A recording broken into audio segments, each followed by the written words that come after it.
told y'all boys, levels to this. AM Sports Media, acknowledge us. #1 boxing podcast out there. Ain't no one doing it better. Debating, film study, documentaries, we do it all. Name another channel that can do that. Acknowledge us.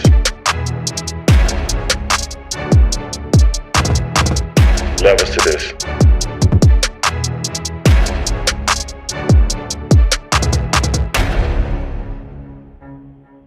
Instagram, Twitter, YouTube, we killing them.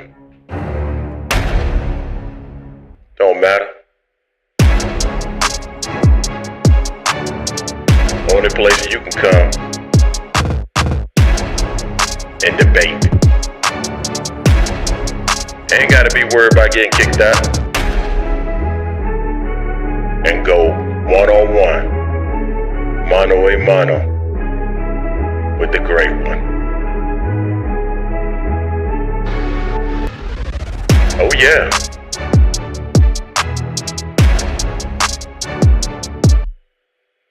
Be ready for it. Levels to this.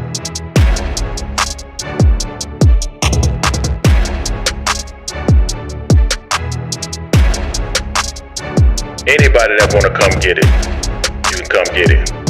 We welcome all debate. Crawford lovers, Haney lovers, Gervonta Davis lovers, Canelo lovers. Doesn't matter. We welcome it.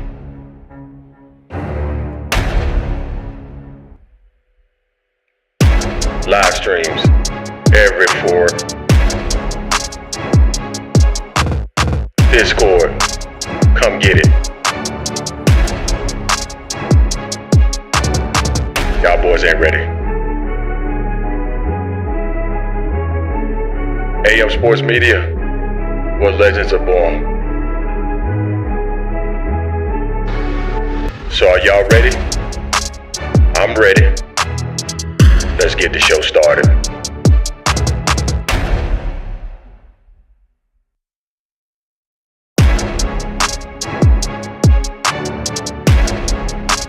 Acknowledge us, bruh. Acknowledge us. We told y'all boys, levels to this. AM Sports Media, acknowledge us. #1 boxing podcast out there. Ain't no one doing it better. Debating, film study, documentaries, we do it all. Name another channel that can do that. Acknowledge us.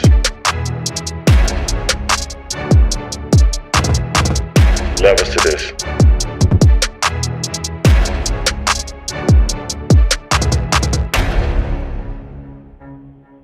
Instagram, Twitter, YouTube, we killing them. Don't matter. Only place you can come and debate. Ain't gotta be worried about getting kicked out. And go one-on-one, mano a mano, with the great one. Oh yeah.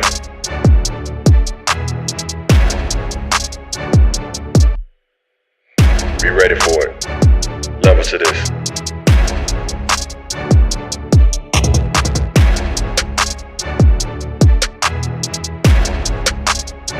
Anybody that wanna come get it, you can come get it. We welcome all debate. Crawford lovers, Haney lovers, Gervonta Davis lovers, Canelo lovers, doesn't matter. We welcome it.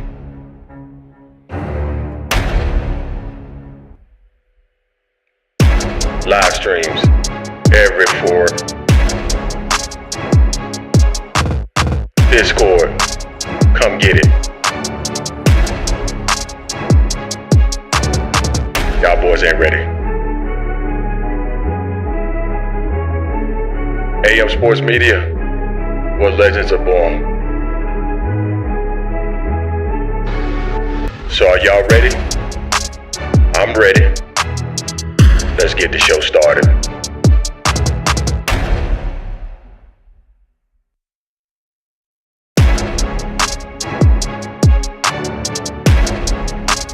Acknowledge us, bruh.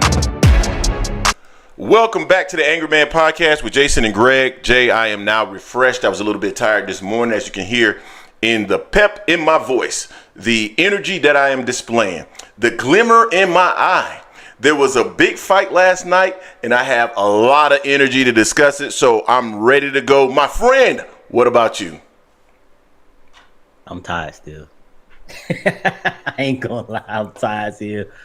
I got up, started watching some Olympics, so I ain't getting enough sleep after that. But it is what it is, you know. It was a good little fight card last night. I appreciate it. You know, just can't do that no more. Can't do till 2-3 o'clock in the morning watching that. I can't do it. I don't blame you. So let's go ahead and thank the people that are currently in the building with us. We got 35 people in the building, only 11 likes. I need you guys to stop. I need you guys to pause. I'm going to pull a blue blood on you now. And we ain't going to do nothing else until you hit the like button now. I don't want to do I need to call blue? I will call blue on you ninjas. Smash the like button, man. It's absolutely free so other people can find this content, okay? Smash that like button. Let's go ahead and give love and support to the people that support the channel, Rock Dog Interactive. If you need anything relative to website design, logo design, anything of that nature, reach out to Rock Dog Interactive or reach out directly to us and we can connect you with Rock Dog Interactive. Nadaj Vodka, www.nadajvodka.com, African American owned, out of Jacksonville, Florida. That's my dude. I grew up with him back in the day, and I cannot believe that he now owns his own vodka business. Okay, go support that man. African American owned. You see, Puffy ain't got no vodka no more. Puffy ain't got the vodka no more. So go ahead, man. Support the new Puffy, my dog, Will. Oh, no, not new Puffy. No. Well, yeah, the new Puffy in terms of ownership of a vodka. That's what I'm talking about. Okay. Yeah, make sure you go check it out. www.nadajvodka.com. Jay, we are in the building, and let's go ahead and kick it off with our first topic of today, which is going to be Mr. Turki Al-Sheikh, the Riyadh card from last night. We're going to get into all the Terence Crawford stuff. I believe that this is going to be a heavily Terence Crawford influenced show today. I know people are going to want to talk about Bud. We're going to want to talk about the things that are currently out there. But I wanted to start off with this right here, Jay. Think about it. So we have been, number one, we just started off the show talking about the fact that we had, very little sleep last night. You went to bed around 2 o'clock. I went to bed around 3 o'clock. And, man, I wasn't feeling that, right? I think Turki Al-Sheikh has some work to do in terms of presentation of what it is that he's doing. I like where PBC has gone in terms of not having all that fluff in between fights because most people are there. They're there to see the fights. We want to see the fights. I think there are a number of fights. The card was so long. Is it really necessary to have so many fights on one card? I think he should focus more on quality over quantity. I really enjoyed the Bacoli fight versus Big Baby. The Morrell fight was kind of who else? The Pitbull fight, that was a pretty good one. It was a pretty good fight.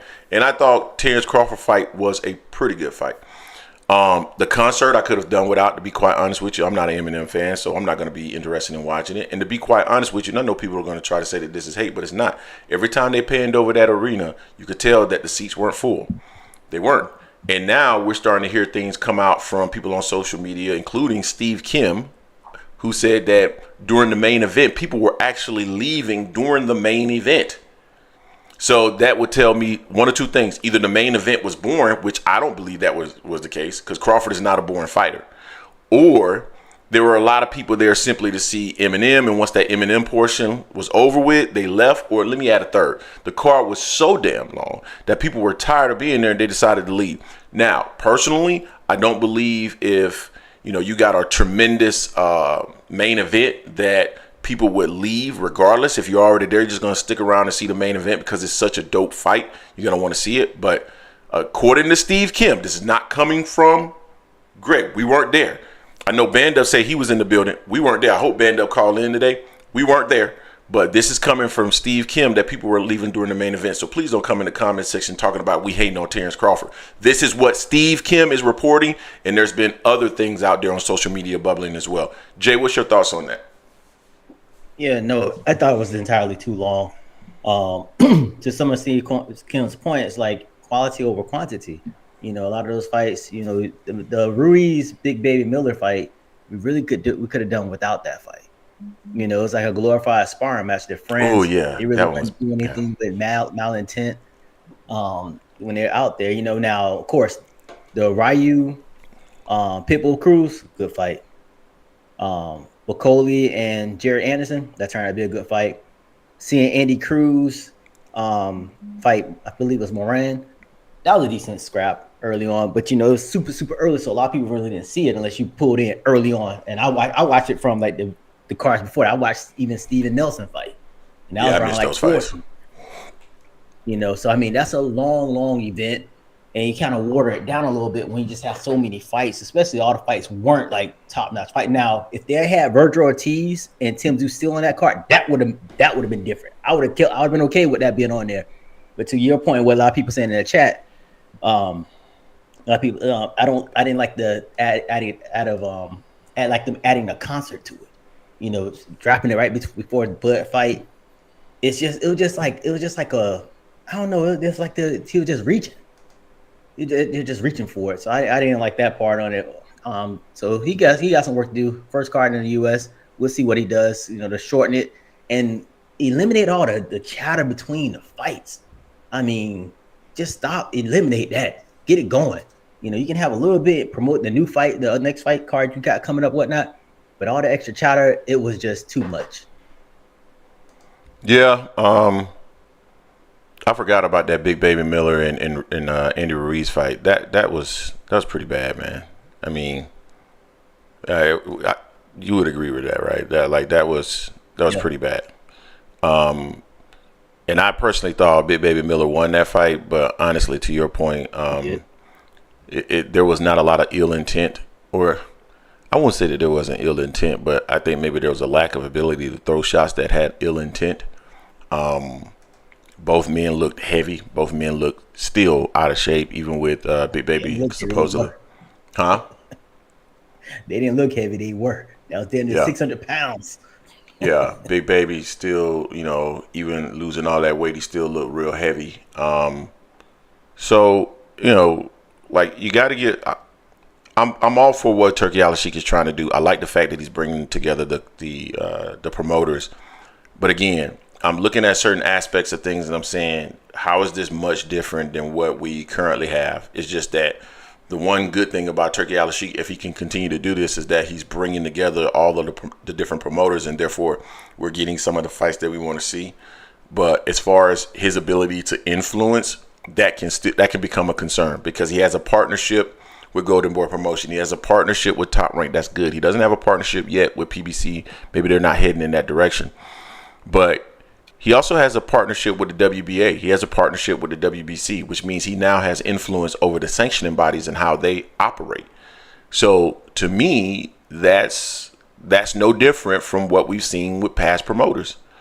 And he's going to position certain fighters to get the opportunities that they want and maybe freeze out other fighters. And we're going to talk about that probably in a video later that, that just popped into my mind, that I think that's a potential topic that we need to discuss with some of the things that we are seeing going on, specifically with conversations between he and Shakur Stevenson and Eddie Hearns talking and speaking to Zepeda, all those things we're going to cover at some point. But they need to change their format, Jay. I mean, it's too much. Like, I was tired as hell last night, and as you can see by all these grays in my face, although I am incredibly cute, I am not in my 20s anymore. You understand me? So it is what it is, Jay. What else you got, fam? Anything else you want to share? You not. I about like I hear what you just said. I'm gonna just let that go. Yeah, you should let it go, because I don't need you commenting on how cute and sexy I am. But go ahead. I never seen comment on ain't nothing cute. Continue. Goodness gracious, this guy. What's in that damn cup? Calling yourself cute. You want to see it? Ain't nothing but some energy drink. Brother can't have no energy drink. Go ahead, man. Finish up. And that cause you said cute. God dang it, man.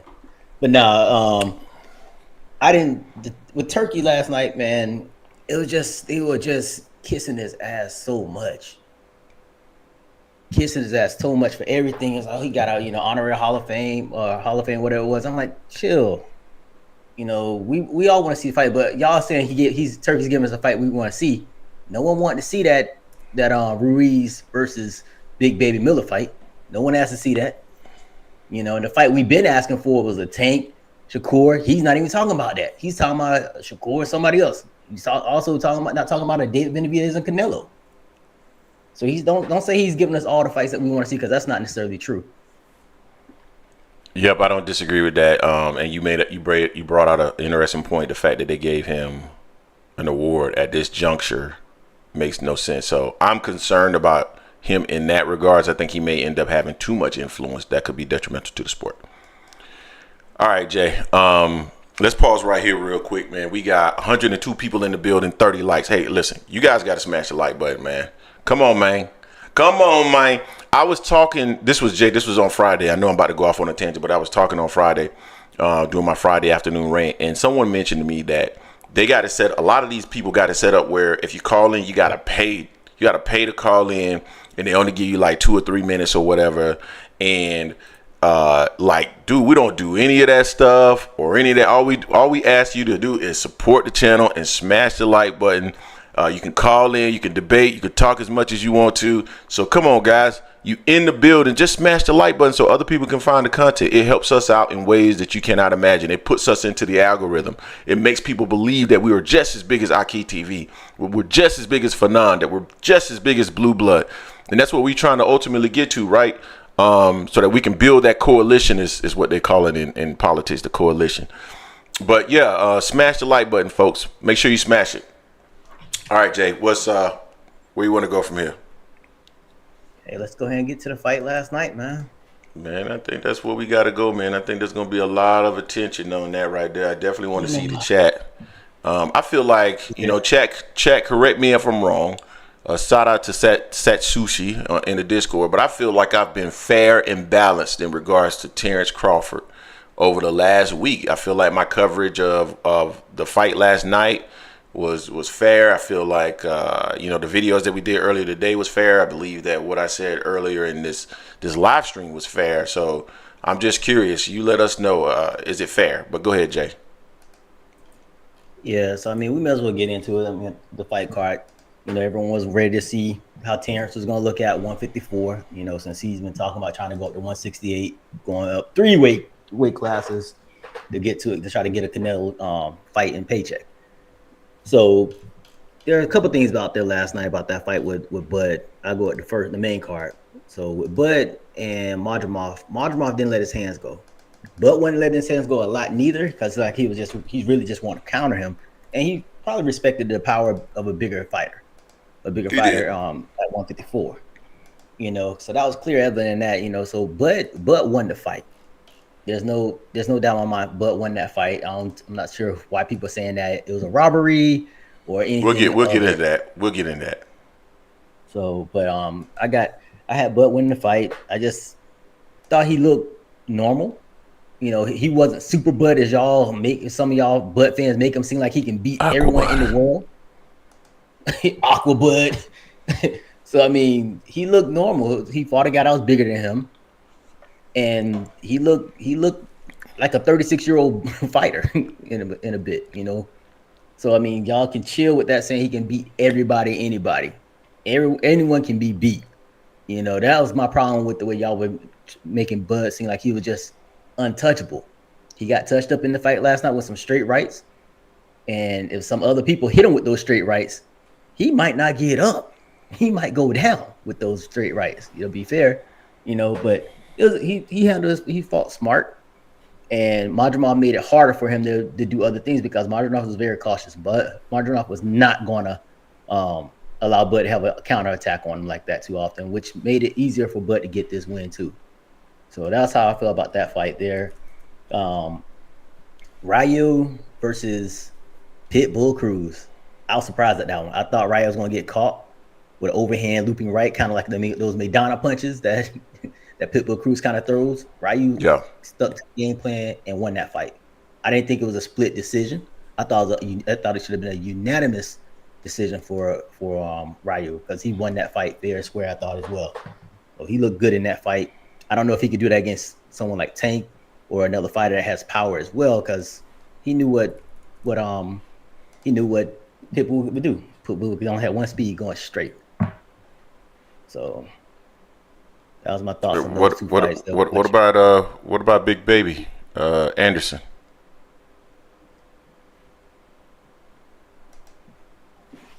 Any thoughts on that? I mean, I wasn't really big on Jared Anderson after the way he looked against Charles Martin. Charles Martin had like a week or two to prep and almost got him up out of there. So I was wondering, like, okay, let's see what happens to him here. And he was sitting right there. You can't get in a slugfest with that guy. That guy you can't get in a slugfest with King Hippo. You gotta move, hit the body, expose the head, and go from there. But you can't do that. He exposed himself and got dropped and got stretched. I give him credit because after he got dropped in the first round, he fought. He did fight. That's one thing I wasn't sure about Big Baby, if he had that in him. He showed he had it in him on that. So we're going to see what he does after this fight here. This could be a make or break for his career. He's only 24, but he's also talked about retiring early. So a loss like this, you never know. I mean, he has to get back in the line and try to work his way back up to try to get in contention. He was our last American heavyweight that had some hope. And with that loss there, he's back in the back of the line again. Yeah, I'm going to start with that fight first. So Big Baby Anderson gained my respect. Now, I'm going to be as transparent as I can, and I'm always transparent on here. I've never actually been critical of Big Baby in any setting. Now, I've thought critically of him just simply because of some of the things we've seen from him. What if I can't handle the pressure? That kind of stuff. And I get that, man, but at the same time, man, you got to have that. You got to have those discussions with your team and your team only. You can't make stuff like that public, man. But those were my concerns with him. I just felt like, what I'm saying, he was a guy that I don't know, man, that was going to, shout out to Jay Miller. How you gonna get dropped and hurt, then get up, step right to the guy who dropped you? That's facts. That's facts right there. Now let's think about this though. He gained my respect, Jay, when he got up, right? Because I thought he was going to quit after the first round. Because, boxing is a tough sport, dog. Like, a lot of people try to talk about Jay and I, they say we've never been in the ring. I actually trained when I was a teen, and I trained when I was in college as well. I was in the same gym as Tavares Cloud for several months. So I've trained before. Now, I've never actually competed, but I know exactly how damn hard it is to fight. Because, I was in college, man. I was in shape, everything. I first got in there and started sparring, man, I struggled to get through 3 rounds. I still tell you guys a story about getting hit in the stomach so hard by this white dude who I was clearly outboxing, but by the time we got to the 3rd round, I was so tired, man. He hit me in the stomach so hard, he damn near knocked me through the ropes, man. I damn near shit on him. I almost had a cold brown. It is a tough fight or sport. So I understand that completely and totally. So to see him get up and continue to fight, I liked it. I said, man, this dude, he's made a sterner stuff than what I thought. Okay, so that was the first thing. But to your point, Jay Miller, I didn't understand how you got up and then still stayed in front of this guy. This guy was way too dangerous to just stand in front of. You got to keep boxing with him. I like how he was going to the stomach, but you got to get your stuff off and then move. Get your stuff off and then move. Get your stuff off and move. You could not stand in front of the guy. The guy punched too doggone hard, period. And then you needed to see if you can just take little bit by little bit of energy out of this guy until you got into the later rounds, and then see if you could then chop him down. Maybe you can stand in front of him a little bit longer. but he got right back up and stood right in front of him. And eventually what happened, we were talking about this in the Discord, he got dropped yet again, and that was the end of it. That one that he caught him with right before the fight ended looked like he almost knocked his doggone head off, man. So so shout out to Big Baby Anderson. He can get back in the ring and figure out what it is he's gonna do next, but he got to improve on that aspect. Pitbull Cruz, I felt like Pitbull Cruz, huh?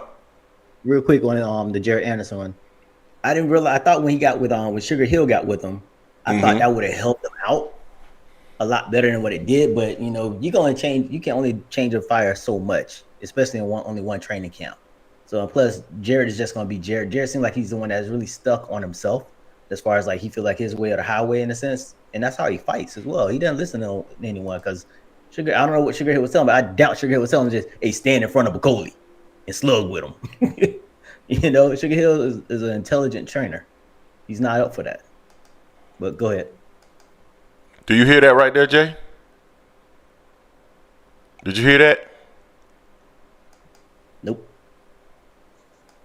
Do you hear it? Do you hear anything playing? Nope. Oh, okay. All right. My bad. Yeah, I get your point on that. Moving to Pitbull Cruz. Pitbull, I think a lot of people had Pitbull coming into this fight. We've seen Ryo hurt before. I've never thought that Pitbull was like what I would deem as a big puncher or anything like that. So it was more so about collective damage for me with Pitbull Cruz.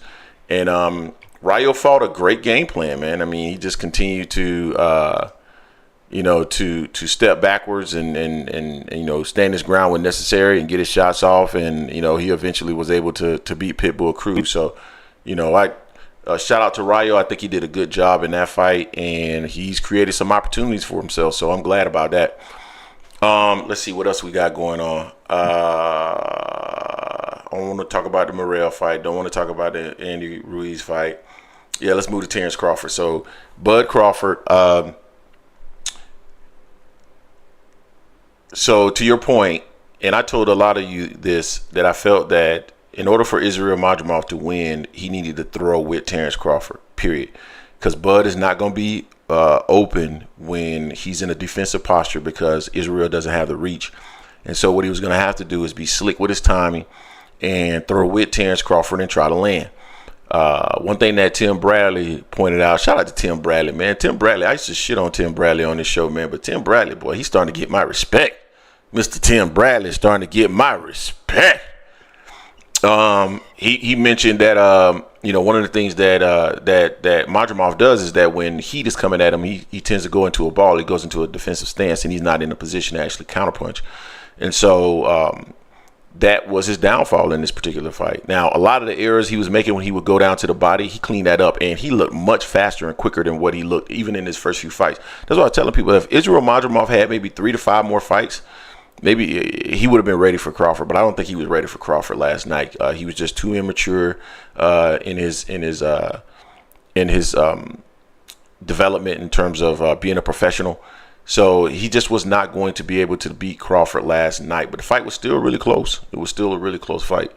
But because he didn't let his hands go when he had the opportunity, most notably when he had Terence Crawford against the ropes, you got to throw, man. You got the smaller guy on the ropes. You have to throw.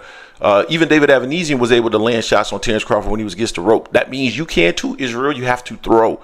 And I thought that was going to be a part of the game plan. It was not, apparently, or if it was, he wasn't able to execute it. So I believe ultimately that's the reason why he lost the fight. Jay, do you want to transition into, because I think there's 2 other topics related to this. I would say Canelo Alvarez, and then, there's some people out there that are saying that they felt that, maybe there was a bit of a robbery last night. Which way do you want to go? Oh, but before we go there, we got 160 people in the building, 58 likes. Good folks, smash the like button. Smash the like button so other people can find this content. It is important that you smash the like button so people can find us. It's absolutely free. It helps the people to find the content. It helps to put us into the algorithm so that we can grow like some of your favorite, or maybe some of your channels that are not your favorites. I don't know. But make sure you smash that like button so that we can continue to grow. Right now, AM Sports Media is at 17,500 and some change in terms of total subscribers. So we are growing at a massive rate compared to a lot of other boxing channels. All things considered, We've only been in the game now for a little under 2.5 years, and I think you grow by 1,000 subs per year. So we're doing our things. Continue to help support us. Jay, which direction you want to go? Let's go ahead and talk about the robbery. Man, you know Israel Madrimov was robbed. So, I mean, I get Joel Diaz being mad, but because he wants his fighter to win. They had a belt. Of course. They fought for a vacant belt, got a belt. They want to keep the belt. He was more clamoring for to say, at least give us a draw. And remember me and you had talked about how Madrimov team said at the press conference, like, we just want to get a clear shake. Like they weren't sure on the judging. So I'm like, okay, if you feel like you're not going to get a clear shake, then don't let it go to the judges. Let your hands go. But you clearly lost this fight against Bud. You clearly lost. It was close, yes, but you lost this fight. You didn't win this fight. A draw, possibly if you let your hands go more, you could have got a draw, but you didn't win this fight. So Joel Diaz being pissed off about that and feeling like he can't get the win, they couldn't get the win no matter what. That's not true in this case here. People always say we always hating on Bud, we don't give Bud props. We both said Bud won this fight over and over again. We said it last night. We actually said it this morning because we're up till 2-3 o'clock in the morning on here. They're talking about they want a rematch and all this stuff here. I know Bud's not gonna give a rematch because Bud wants to move on to other things and trying to get more money. He's not gonna get more money again for this fight here, especially when it comes to Israel not letting his hands go, and now they're gonna be more acclimated, understanding each other's style. So they ain't getting a rematch. But this was not a robbery, y'all. It wasn't a robbery. Bud won the fight. I'm pissed Bud didn't do what I thought he was going to do, which is get him up out of there within 9. So he made my pick bad. I got picked on the win, but damn, it wasn't his best performance, especially what we see. Need y'all get the lights up, man. Come on, man. Sorry. Hey, Blue, man. Chill with that. Blue, you got to stop, man. Stop, Blue. Blue just interrupting us and stuff. Stop it, Blue. But it wasn't a robbery. It was a close fight. That's what it was. It was a close fight. Close fight, and the winner and the right person got the victory in this fight here. So they can just chill saying, oh, it was a close fight. Now, people are complaining, trying to talk about the gloves that happened, that burst in the training room. So he had to use different gloves on that. Don't know too much about it except for they burst. And I saw the pictures of the gloves, and those gloves look jacked, man. They look trash. So I'm glad he didn't get a chance to use those, but that's neither here nor there. But won the fight. It wasn't a robbery. Man, Israel Madrimov won that fight. I went back and looked at the fight. He clearly won the fight. I had him up 7 rounds. No, I'm just bullshitting, man. Terence Crawford won that fight, dog. Listen, as I mentioned earlier, Israel Madrimov had the opportunity to win that fight, but he didn't let his hands go in opportune moments within the fight. It's just as simple as that. I understand Joel Diaz's argument in regards to you got to do enough to beat the champion. I get it. But at the same time, I felt that the champion needed to do enough to retain his title. And I didn't feel that he did enough to retain his title. I had Terence Crawford. Now, again, I want to preference my following statements.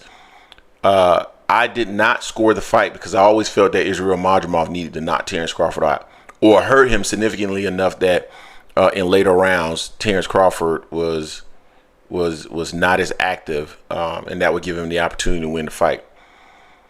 One thing that I did found a bit peculiar, and we shared this in a video that we did earlier, was the fact that the scorecards for one of the judges, the one that was to the furthest Varel or something like that, he had Terence Crawford sweeping 9, 10, 11, and 12. And I think that was ridiculous. Like, Terence Crawford did not sweep rounds 9, 10, 11, and 12.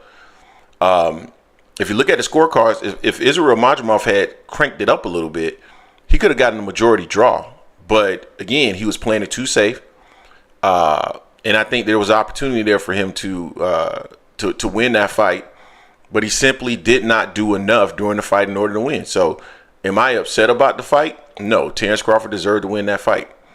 I have argued that Terence Crawford is the number 1 pound for pound fighter in the sport. I'm still not going to take him off my pound for pound listing because usually when you ascend to pound for pound, you don't get pushed back down unless you have a performance that would suggest that you should no longer be there. Now, if you want to make the argument that this performance would suggest Terence Crawford is no longer the number one pound-for-pound fighter in the sport, then I'm not going to argue with you on that. But I'm still going to keep him at number one for various reasons that I won't talk about here. But there was not a robbery last night. Israel needed to do more. Israel simply needed to do more. Jay, do you want to then transition to this whole notion about Canelo Alvarez? Because my expectation, my hope is that Walt is going to call in today, because I want to hear Walt has been one of the people that have been pushing back against me in regards to Terence Crawford and his abilities and what he's going to be able to do against a Canelo Alvarez. And I want to understand better whether or not Walt still feels that Canelo Alvarez is a sitting duck for Terence Crawford style. But go ahead, Jay. Do you want to make that transition, or what do you want to do next? No, you can go ahead and start off with that Canelo. Okay. I ain't have nothing else about the robbery or glove gate on that. Because let me get on my soapbox. Let me stand up a little bit. Let me get ready to go into my diatribe, my soliloquy. Those are Stephen A. Smith words.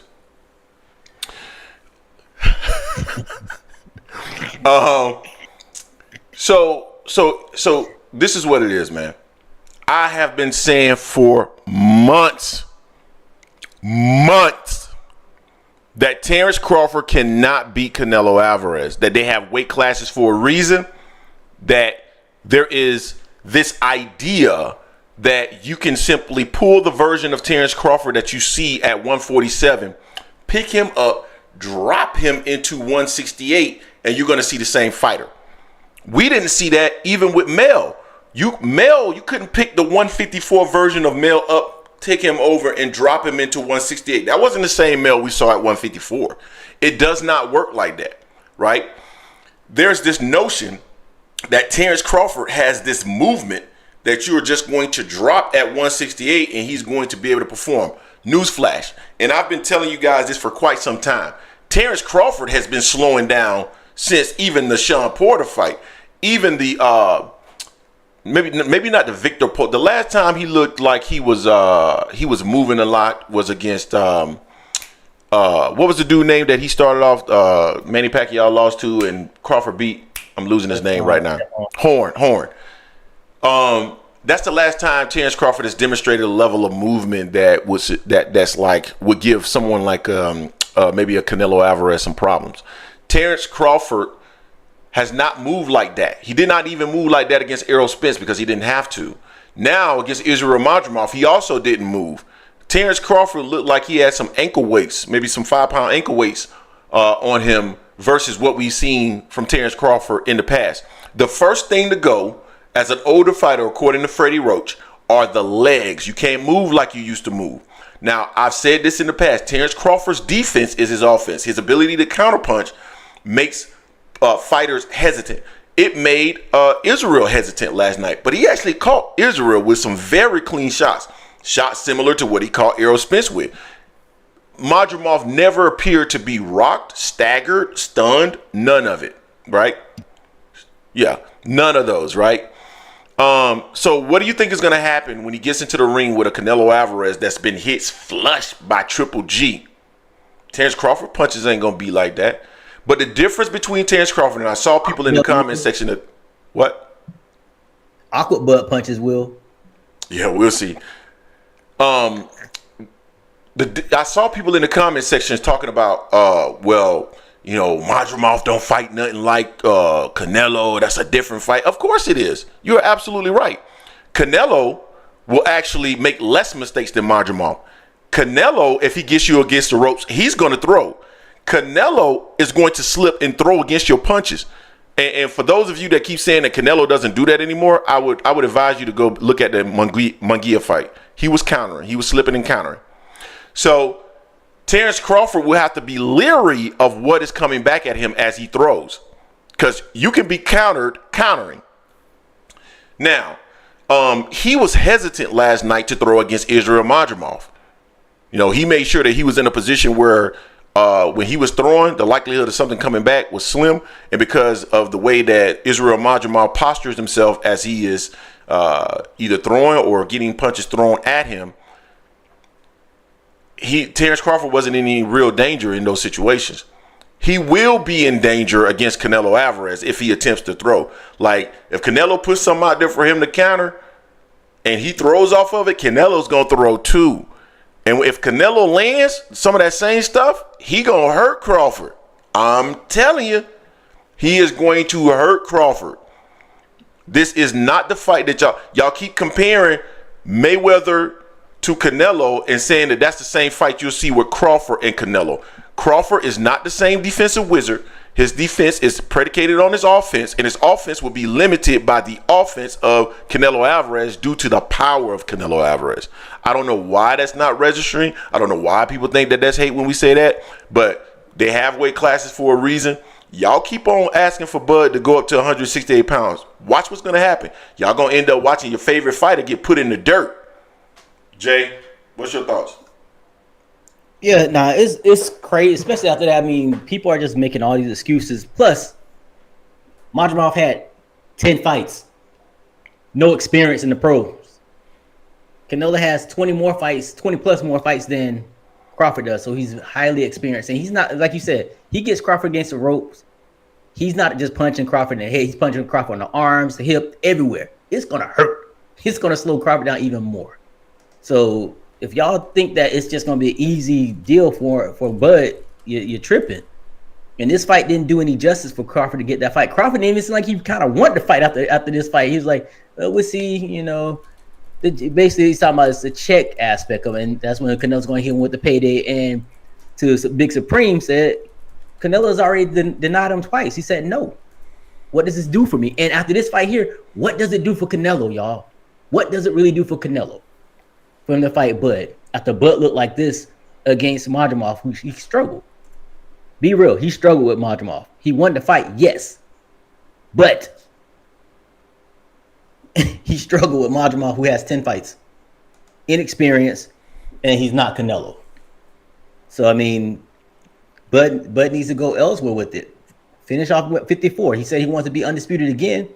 He already got one belt. Depending on what happens in the future with Fundor, he may have another belt or he may have to fight for 2 more. So that's where he should be going next. And don't try me with this all these amateur shit. This ain't a pro. Every amateur that don't add up. That don't always transition over. So stop it. Let me just interject one thing, and I do want to continue with this topic. We got 174 people in the building, but only 92 likes. Guys, we need you to smash the like button. That's the thing that's free. Smash that like button. Smash the like button. You're going to get the opportunity to call in later and give us your thoughts. But make sure you're smashing the like button so other people can find this content, because that's how AM Sports Media grows. We're at 17.5 thousand subscribers now. We're continuing to grow. Hopefully by the end of the year, we are going to hit 20,000 subscribers. So make sure that you continue to support the channel. And then if you are new to the channel, this is AM Sports Media, the Angry Man Podcast. Jason and I are always dropping boxing related content, so make sure you check us out. We do it all. We do interviews, we do fight breakdowns, documentaries. There is no other boxing channel that can do what AM Sports Media does. We understand this, so make sure that you become a subscriber. Subscribers, think about becoming members. $2.99 a month. It helps to support the channel and allows us to bring you this great content. And we got a personal friend in Blue Blood Sports TV, and he's gonna also advise you guys to need y'all get the likes up, man. Come on, man. Support the channel, support the grind. That's what I'm talking about, Blue Blood. Need y'all get the likes up, man. Come on, man. Support the channel, support the grind. One more time, Blue. Need y'all get the likes up, man. Come on, man. Support the channel, support the grind. Man, Blue Blood, man, that's my dog, man. I appreciate you, Blue Blood, man. He chimes in from time to time, man, and just make sure that, we doing good. You feel me? All right, man. Anyway, let's keep going down that path. There's weight classes for a reason, Jay. We've been talking about this for so long, man. We got to understand there's weight classes for a reason. Terence Crawford is one of the most talented fighters we've seen in the last 5 years. I mean, we understand that. We've given Terence Crawford his flowers because of that. We've given Terence Crawford his love because of that. A lot of people call us haters. They call me specifically a hater. And I lean into being a Terence Crawford hater because I only say what I believe, and I'm giving my take. And my take is based off of, it's always based off of hard data. So I don't mind people coming in and criticizing us and saying that we this, that, and the third. The only thing I hate is when people say that we say stuff that we ain't never said, or say that we are something that we never proclaimed to be. That's one of the things. That's one of my pet peeves. But outside of that, man, it's all good. But Terence Crawford is one of the best fighters that we've seen in quite some time. But he is going to eventually be limited. And I knew he was going to start getting limited at 154. Don't think I'm going to tell y'all something. Think it's a game. He going to have some challenges at 54. My dog, Virgil Ortiz, is going to be a challenge for him at 54. Yeah, okay. I understand. Virgil did duck him. I know that's what y'all going to say in the comment section. Virgil ducked him. Yeah, you ain't lying. But he ain't ducking him no more. Virgil was young back then. How old Virgil, Jay? 25, 26? Somewhere around there. Him was around the same age. Yeah, so they wanted Virgil to fight him back when he was 23. Come on, man. You're not going to, if you're a promoter, you're doing your fighter a disservice by putting him in the ring with somebody like Terence Crawford when he's not ready yet. You're not going to do that. Right? Similarly, you're not going to take Gervonta Davis at 22 and put him in the ring with Lomachenko. You're not going to do that. You're going to preserve your fighter. That's a dereliction of duty if you were to do something like that. So you're not going to do that. But right now, he's ready. I'm going to tell you something. That Crawford from last night, and Jerron Ennis got a beard too, and Jerron Ennis is going to throw. He's going to throw. If Crawford can't hurt Boots, but we got a fight on our hands, brother. If Terence Crawford cannot hurt Boots, because Boots is big for 47. He'd be massive at 54. He ain't ready. Well, that's true. That's true. But I'm telling you this, he ain't ready. and I'm only saying to be ready. I'm only saying that's true because a lot of people are. I know I'm being funny the same way you are, but man, Boots is going to throw in some of those situations, and you know what's different? Boots will be able to hit Crawford from range. He won't have to actually take as much risk as Madrimov had to in terms of getting countered. He won't have to take the same level of risk. So if Crawford can't hurt Boots, ooh, that's a good fight. Ooh, that is a good fight. If Crawford can't hurt Boots, that's an interesting fight. Yeah. And Crawford was Am I lying? Am I lying? That is an interesting fight. That'd be a hell of a fight. And we've been asking for that fight for a long time. Not because we think Boots was going to win. We just want to see the best fight the best. And now it's been a hell of a fight. He got the measurables. Boots got the measurables. Spence hasn't done anything. So why are you asking about Spence? No, I ain't got nothing on Spence. I'm on your boy Terence Crawford. I ain't got nothing on Spence. Ain't talking. I'm on Terence Crawford. That's who I'm on. I'm on Bud Crawford. That's who I want to talk about. When Errol got a fight on the docket, then we'll talk about Errol. But right now, I want to talk about Terence Crawford. That's who I want to talk about. Ninja. But no, man. In all seriousness, I mean, right now, Errol Spence does not have a fight lined up. Now, I do want to talk about this a little bit, and shout out to Jake Donovan because he put that out there, and Samson Lakowitz also said something similar. Go ahead and ask the WBC, ask the WBA. Make them mandatory now. We are going to petition you to make the mandatory right now. And they would have to do something like 30 days. You have 30 days to go to purse bid and agree on a fight or something like that. Or you have 30 days to agree on a fight, or it's going to go to purse bid. That puts the onus and the pressure on Terence Crawford because right now, and you're going to call this hate, but you can call it whatever you want to. And if I was in Terence Crawford's position, I'd be trying to do the same thing. But I'm not in this position, so I'm going to call it out. But what Terence wants to do is preserve the opportunity to fight at 154 while also getting the opportunity to negotiate with Canelo Alvarez. And my thing is, you can preserve it, but you cannot stop it. And what I mean by that is you can preserve your opportunity to fight for the WBC title or the WBA title. But what you cannot do is have them hold up so that you can figure out if you're going to get Canelo's fight, right? Go ahead and negotiate with Canelo. Allow these guys to fight separate fights, right? Or Fundora, because there's only one fighter. Man, Fundora or the winner still going to have to fight you. So why don't you just go and negotiate with Canelo? Forget 154 for right now. Negotiate with Canelo. If it works, great. If it doesn't, then fight the winner of Errol Spence versus Fundora in Q2 of 2025 and be done. Does that not make sense? Like, you can't hold up both. And you don't need to hold up one in order to still have that opportunity preserved. Does that make sense, Jay? Yeah. They just want him to be able to do everything. Like when before this fight, a lot of Bud fans were like, "Oh my gosh, she's gonna fight Canelo next," and then they're mad that Fedor's trying to move on. So he's trying to hold one man back and get in his bag and fight while Bud decides, that's not fair to the division. That's why I had a problem with Bud keeping the belts at 147, holding that division hostage because he's not there. He's even said it's hard for him to make the weight, so he's not coming back there. There's nothing for him there, money-wise. Boots is there, but Boots is not the name like a Tank to bring all the cheeks and seats to that degree. It'll be a hell of a fight, but money-wise, I get it. No. We're not gonna go. No. We got Turki Al-Sheikh backing us, brother. We got Turki Al-Sheikh backing us. Not only do we have Turki Al-Sheikh backing us, but we also got Blue Blood backing us. Need y'all get the likes up, man. Come on, man. Support the channel, support the grind. Dog, Turki Al-Sheikh got unlimited resources. Turki Al-Sheikh has unlimited resources to make that fight. Period. He can pay. If Terence Crawford got the $15 million to fight Madrimov, why can't he take another $15 million to fight Boots? Help me understand. There's no money issue anymore. With Turki Al-Sheikh being involved, there's no longer any money issue. Shout out to Jay Miller, man. That's the third contribution to the channel. We appreciate you, fam. Buzz said last night, Errol ain't an option. He an option if he got the titles. He an option if he got the titles. So we look.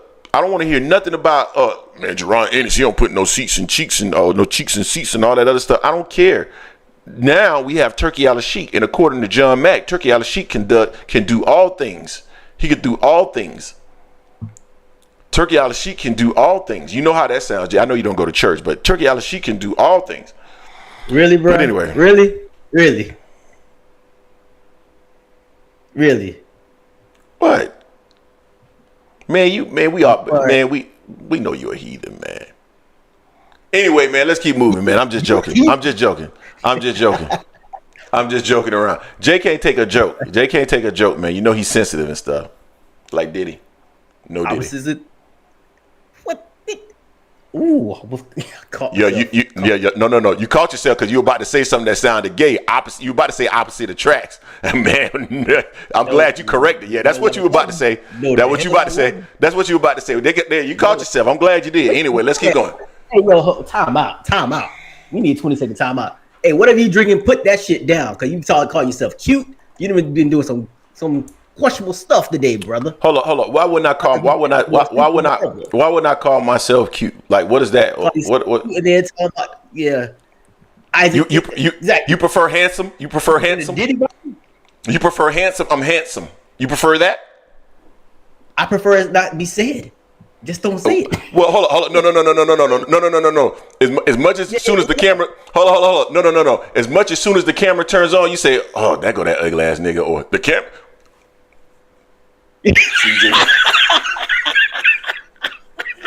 But that's what you say. So if you can say that, I can call myself handsome. If you can say that, I can call myself handsome. I'm handsome. Anyway, they say you got a face only a mother could love. Damn. Hey, Jay, I'm talking about I'm handsome ninja sitting up here looking like a Rottweiler. I know I'm handsome though. I already know I'm handsome. Anyway, man, let's keep it pushing, man. I'm tripping.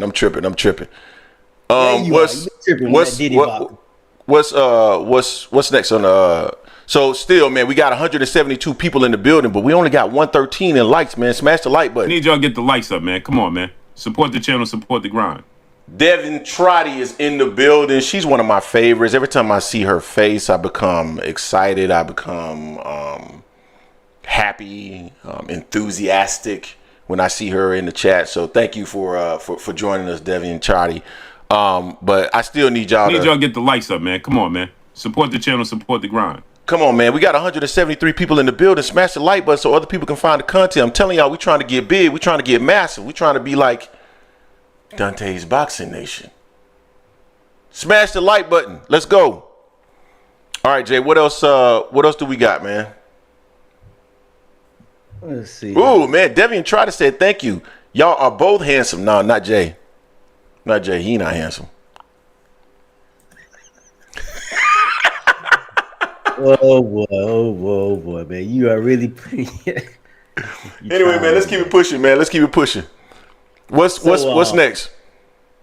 About that fight last night. So it was, some other fighters out there. Of course, Shakur might be in the building. Your favorite fighter of all time, Lomachenko, was out there. Although he's not fighting Tank because he's supposed to be a family and everything, but he's at this fight here, without the family and whatnot. So he was there. Him and Shakur got into a little bit, and Shakur is asking him, talking about let's fight end of the year, knowing Loma's already said he's not fighting this year. And then Loma's like, hey, let's fight now, like they're gonna fight right now. We knew that was BS as well. So Shakur, man, he had smoke for Loma yesterday, which is fair because Loma did duck him. But it pissed me off with Shakur. What pissed me off with Shakur is the fact that when you were signed with Top Rank, you didn't have this type of smoke for Loma. You should have been putting his feet to the fire the whole time you were there. You should have been pushing for that fight. You still wouldn't have got the fight, but at least you would have been had it out there saying that you want this fight instead of now. Now you want to go at Loma. And Loma, you just duck Tank. And anytime you'll fight Shakur now, you're not gonna do neither. You duck both of those fighters, man. You had the money in the bag for a Tank fight, you chose not to. For whatever reason. Now you're gonna be much older next year. So you may as well not even do it. But Shakur, I don't like the way Shakur is moving right now because I feel he's gonna fight Zepeda. When the fight I want to see is him and Tank. I know Tank side gotta do what they need to do, but if I'm Shakur, I'm really going for that Tank fight, man. I'm doing what I gotta do behind closed doors, getting on the phone, make the phone calls to try to get that fight with Tank. But I'm not gonna put it out there for Zepeda because when you're working with two different companies and two different deals out there, that shows that you really not invest. You're just gonna take whichever one comes first. You're not fully invested in that Tank fight in my eyes for him for that. But yeah, it was interesting between their little verbal altercation, but Loma definitely ducked. Yeah, the Tunnel Vision $2 said Tunnel Vision saying Shakur and Loma are both clout chasing hoes. Damn. Yep. Tunnel, man, what's going on with you, man? Damn. Shakur really don't have that energy, man. Like when we did a short on it. We did a video on it. I just don't see the same energy demonstrated by Shakur Stevenson for Gervonta Davis as he has for like Lomachenko. Like, we've seen Shakur, like his energy is like very, very apparent when Gervonta Davis has a fight lined up, and now that he doesn't have a fight lined up, screw Zepeda. I would be, man, if you telling us that Gervonta Davis is the best fight in the sport right now, or the biggest fight that you can make at 135 and one of the biggest fights that you can make in the sport in general, then why wouldn't you go towards a Gervonta Davis fight? What are you waiting on?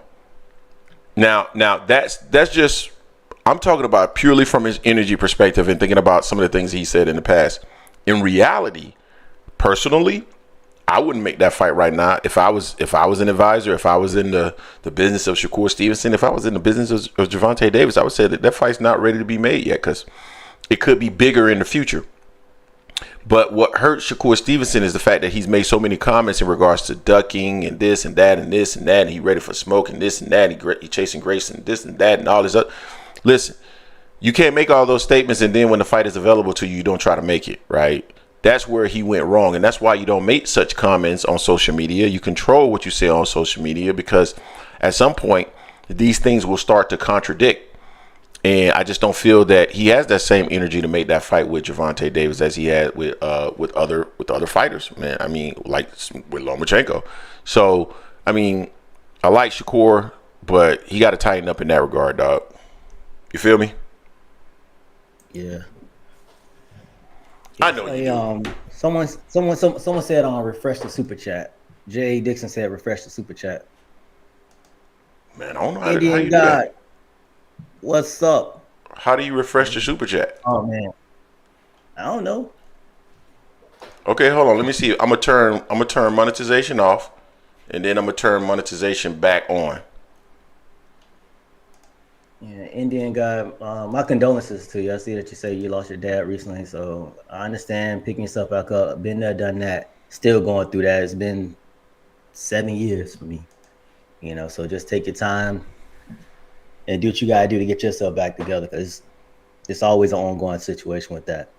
Yeah, Indian guy, my condolences. I know you used to be on the live stream faithfully, honestly. So my condolences, fam.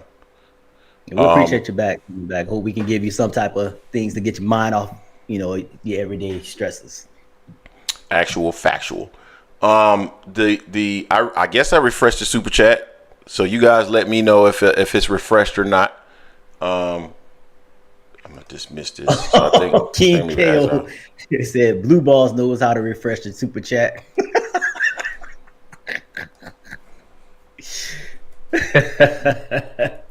Yeah, I don't know how to, man. Oh man. I learn something new every day, man. Every day, man. But I'm about to get the phone lines open right now, so give me 1 second. Yeah. Hey, out of power. You said Keyshawn and Vargas. Which Vargas was it? One of Fernando Vargas' son got into a little pushing match yesterday.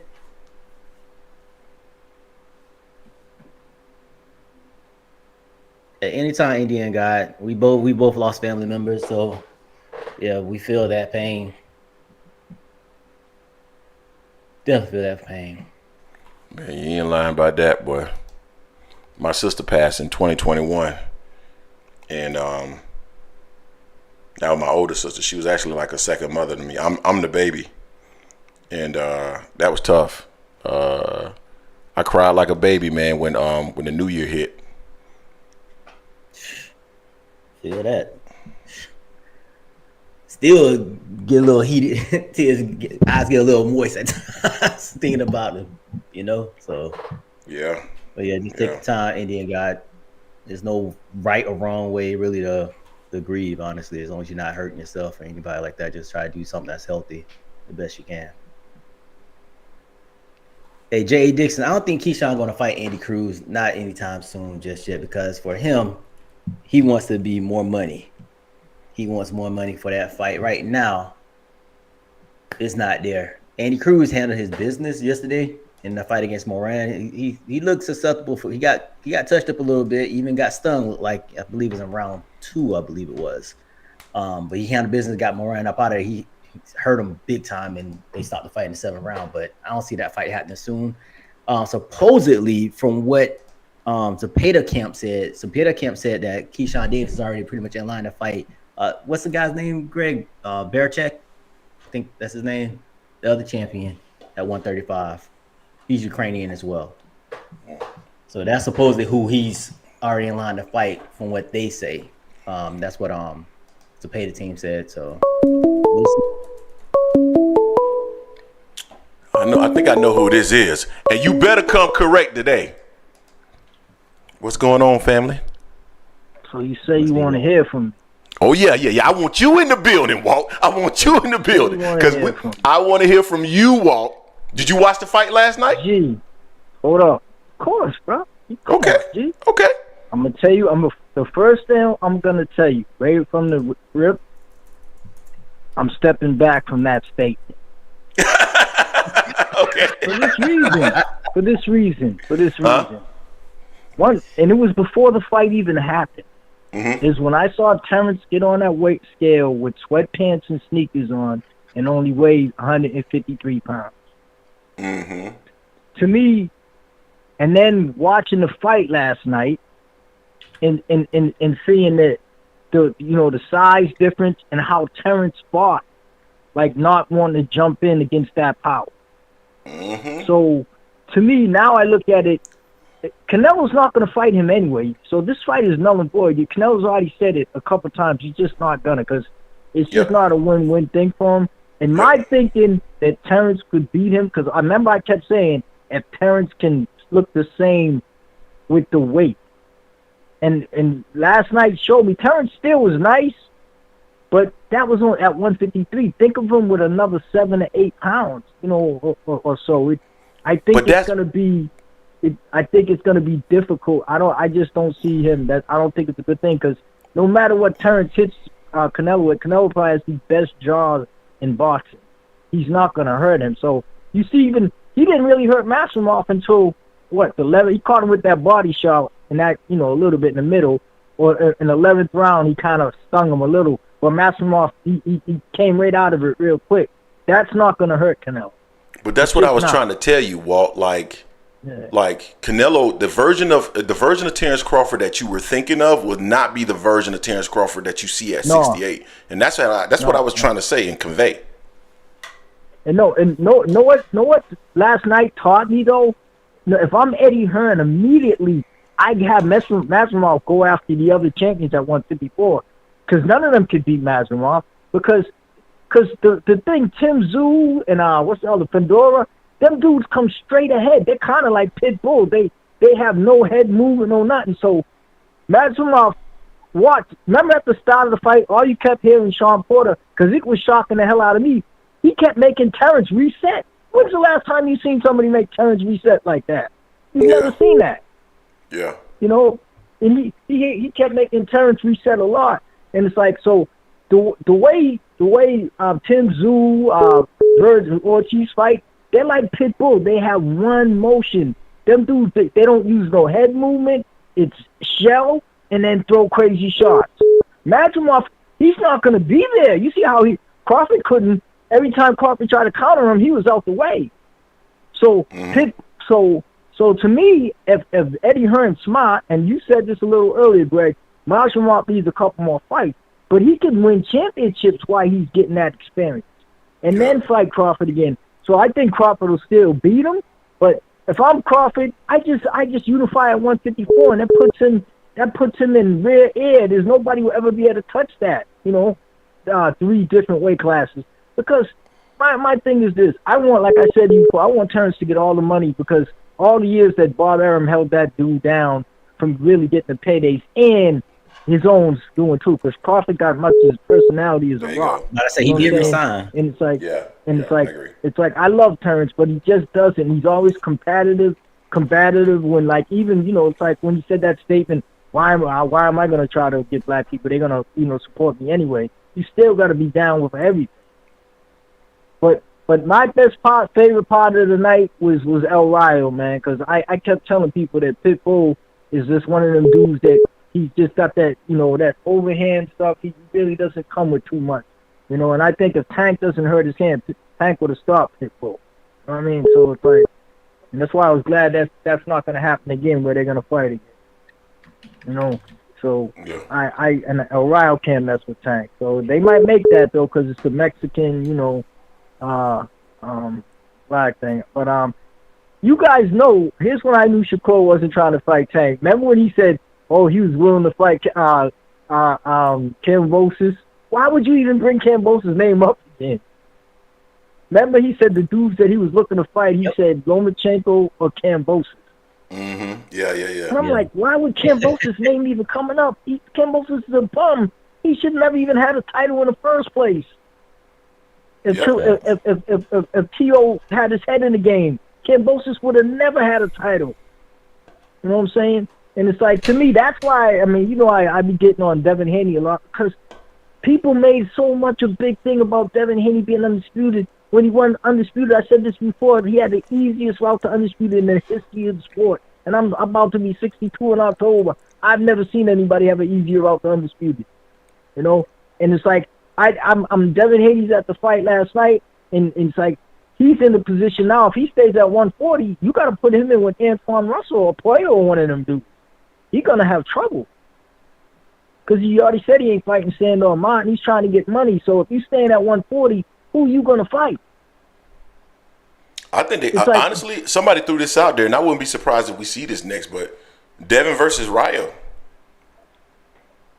Yeah, but here's the thing. Rayo can punch, and he got Garcia in his corner. And they already know Ryan has a good left hook, bro. They already know Devin's not going to be able to hurt Rayo. Pitbull was hitting him flush, and he didn't hurt him. Yeah. Right? So it's like, that's a bad matchup for Devin. Robert Garcia can train, man. That dude's nice, man. You know what I'm saying? Yeah. So it's like, I would favor. For me, I'd favor Rayo in that fight. And people will say I'm hating, but if he fights smart, Devin's not going to be able to hurt him. If he can neutralize that jab, he has a good shot of beating Devin. But the way Devin looked last night, that man, I don't know if he's going to be able to make 140. He looked like dude. His face was bigger than big. His face was big as Big Baby's face. He looked like, I don't know. Yo, do y'all remember that cartoon Squiddly Diddly? Had a big head. He was an octopus. He had a big head and like a small body. Yeah. He looked just like Squiddly Diddly. He had a big jaws. I'm like, damn, this dude. When he first turned around, I was like, God damn. He looked like he's a good 175.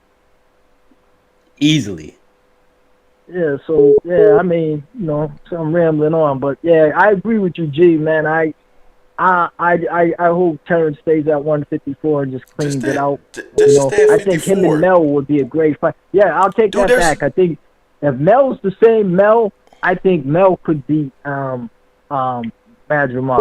And I think him and Terence could be the best fight. Mel's the same Mel. Dog, there's some great fights for Terence to make at 54. Like, there's no reason to chase Canelo. I'm telling you, if he go up there to fight Canelo, he's going to get put in the dirt.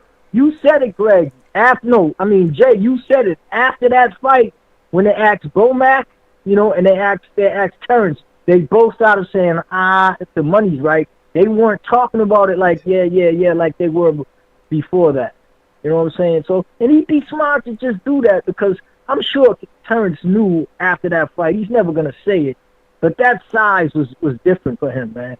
So he said in the ring, the guy was really strong. He was real strong. Yes, but that doesn't really deter me because, he could fight at a bigger weight. I'm like, he could fight at a bigger weight, but that doesn't matter. That when they asked him who hit side of Madrimov for arrow, he said he don't know because they both have their quality, ways of hitting.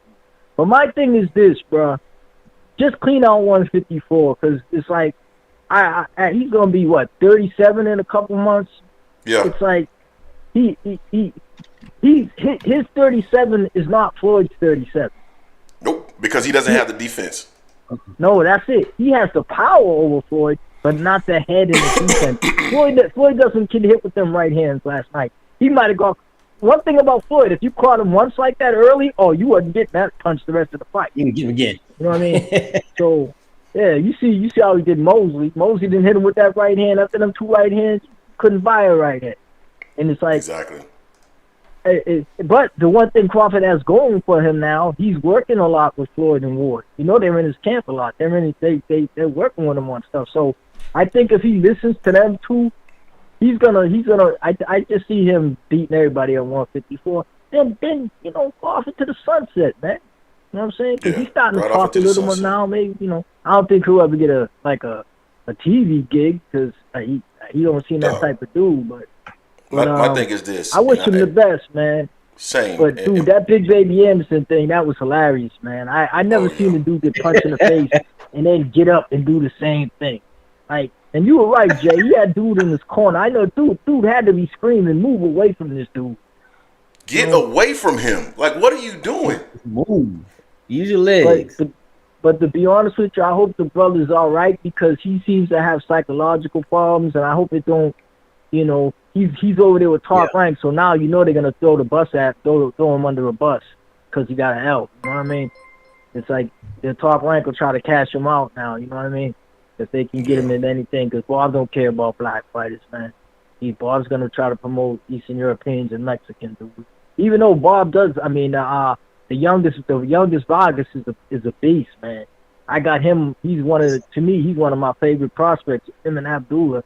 I think the younger Vargas and Abdullah both beat Keyshawn with a little more seasoning because they got really good footwork and all that. To me, I don't know. I can't really say that. Let me take that back. Because Keyshawn's a fight, man. I want to see Keyshawn and Frank Martin next because there's nobody else for him to fight at top rank. He ain't going to fight that boy Raymond Montoya because I don't think Keyshawn wants none of that, man. I really don't think he wants to play because that's a 50-50 fight. I'm not saying that Montoya beats him, but he caught some ish with him just like Keyshawn. They both dogs, so that's gonna be a tooth and nail fight where he could get caught. And remember the other dude caught him, and Montoya hits harder than him. So if I'm Keyshawn, I'm trying to get a little money. I'm trying to get Frank Martin in the ring. Because if Tank will knock him out, and Tio ain't fighting him. Tio's not gonna fight anybody unless it's an easy fight, or if he can try to get it. Like he keeps throwing Terence Crawford's name. He knows Terence ain't fighting him. He's just clout chasing, right? But my last note, I thought dude was staying home with his family. He needed rest with his family. He wasn't thinking about fighting. He was like, oh, I just want to stay home in Ukraine and be with everybody. Did I see him last night? Yeah. You saw his fat face what was last that? night. It's like, come on, man. Like, it just kills you that the media won't talk like we talk and tell the truth about dudes like that, man. He was a manufactured hype job. Not saying he can't fight, because he can fight, but Top Rank made that dude, and Teddy Atlas, when he came out, had him pound for pound after the second fight. They made him a legend like that he never was, man. But I agree with that. On that note, don't say that, Walt. Huh? Don't say that, Walt. That's Greg. That's Greg's favorite fighter. He's talking bad about his favorite fighter, so he's gonna get on you right now. Lomachenko? Man, go kill yourself, man. Yeah, that's his favorite fighter. Man, go kill yourself. Greg, I was gonna take that Florida State card from you if you were a Lomachenko fan, man. Cut it out, man. You better stop. Walt, he is. Walt, he is. I can see, Greg, when you say you're a Virgil Ortiz fan, I can see that, because I like Virgil myself. But I'm an Ortiz I just know fan, he bro. can't mess with Boots. You know what I mean? That'd be a bad lesson for him. But we just got to see the fights, man. We got to see them all get matched up. Because you got to go on. The Garcia's got a podcast, and every time they bring up Boots, Garcia's son, who coached, who's a trainer. Yeah, I know you're talking about. Yeah. Right away, they go, nah, that's further down the line. Anybody else would be like, oh yeah, we'll fight him now. Yeah, I ain't mad. They be like, I ain't mad at that. But y'all have a good one, man. I'm gonna sit back and listen, man. All right, appreciate you, Walt. Thank you. All right. I knew Walt was gonna change his position, man. For me, Jay, and I know we got a couple of super chats. Yeah. 215. Hold on for 1 second. Want to acknowledge Jay Miller, 199. Terence Crawford, Canelo, so he can cash out. And then Al Pal, $2 after last night. Is Morrell ready for Benavidez? No, I don't think he is. I don't want to make this statement. Terence Crawford. Now that, so what was annoying for me over the last year was the Terence Crawford fans. Some people call them Bud Buddies. Constantly in the comment section talking. And I'm not going to go into the reasons why I feel like Errol Spence didn't perform at the level that we expected. But at the end of the day, I think a lot of Terence Crawford fans got brought back down to earth.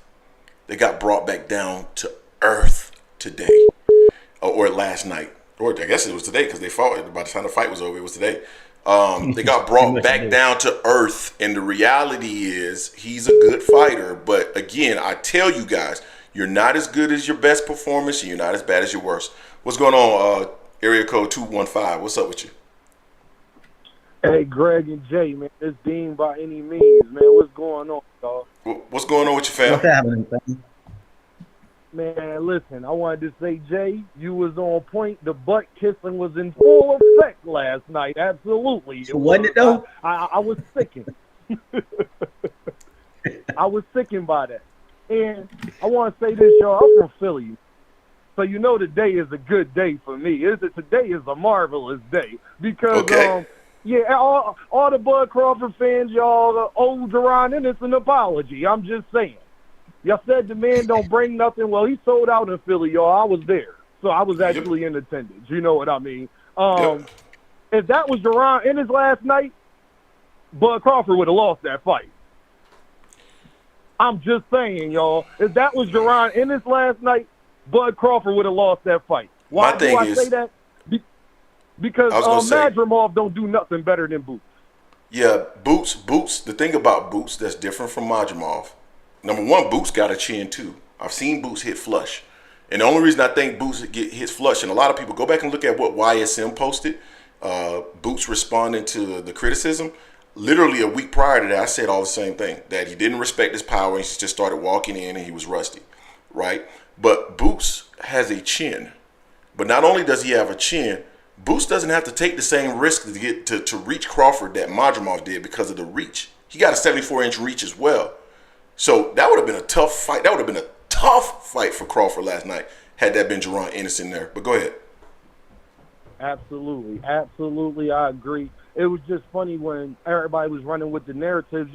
And Greg, I know you heard it a lot because you was getting a lot of the backlash. I watch everything y'all be doing. I always like, I don't comment all the time and stuff, but I be supporting the content. One thing I know is that how much backlash y'all get for actually saying those things about Boots, but it's the truth, though. Yeah. A guy with 11 fights, you're not going to – there's nobody that's going to convince me that Madrimov is a better fighter than Gervonta Davis. It's simple as that. But to go to the actual fight, y'all, it ain't hard, y'all. Bud won because of the last 3 rounds. It's simple as that. Either you give him 2 of the rounds or you give him all 3. That's the fight. It's a reason, Greg and Jay, they call it championship rounds. It's a reason they call it that. When the fight is close and you go into the championship rounds, if you lose those rounds, you should lose the fight. That's just how that works. It's simple. So that's why Terence Crawford won. It was a very close fight. He better stay the hell away from Canelo Alvarez. I can tell y'all that. I think Bud Crawford knew that after the fight. That's why he wasn't so enthusiastic about it. I think he understands. Nah, that's a different. A guy walking around at 185, 190 on a regular. That's a different man. Yep. It's simple as that. Hey, y'all, Lomachenko.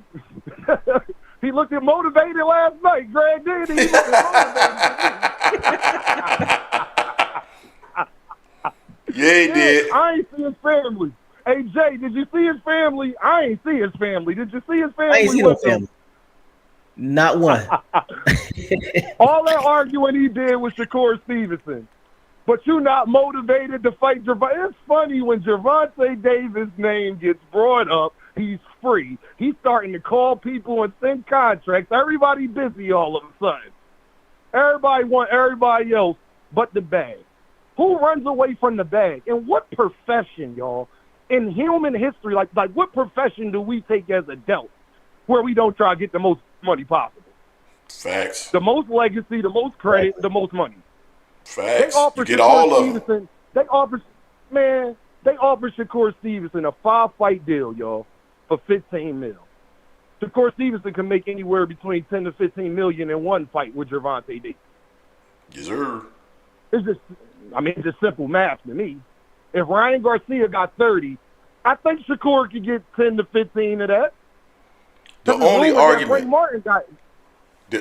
argument that can be made, and that's what I was stating earlier, is that if they wait for Shakur versus Gervonta Davis and Shakur is actually marketed appropriately and promoted appropriately, then you could have a much bigger fight. But the problem with that is the commentary and the content and the comments that Shakur Stevenson has been producing on Twitter, right? Like you can't call the man a duck and say this and that and this and that, and then all of a sudden, then you say, oh well, none of us are ducking each other and all this stuff. I did a short on that recently. I should play it, but you can't do that, dog. Like you're contradicting what you said in the past. You're not contradicting today. That's why you don't go on Twitter and you tweet like that, because eventually some of the comments that you make, you're gonna contradict yourself, and it is what it is.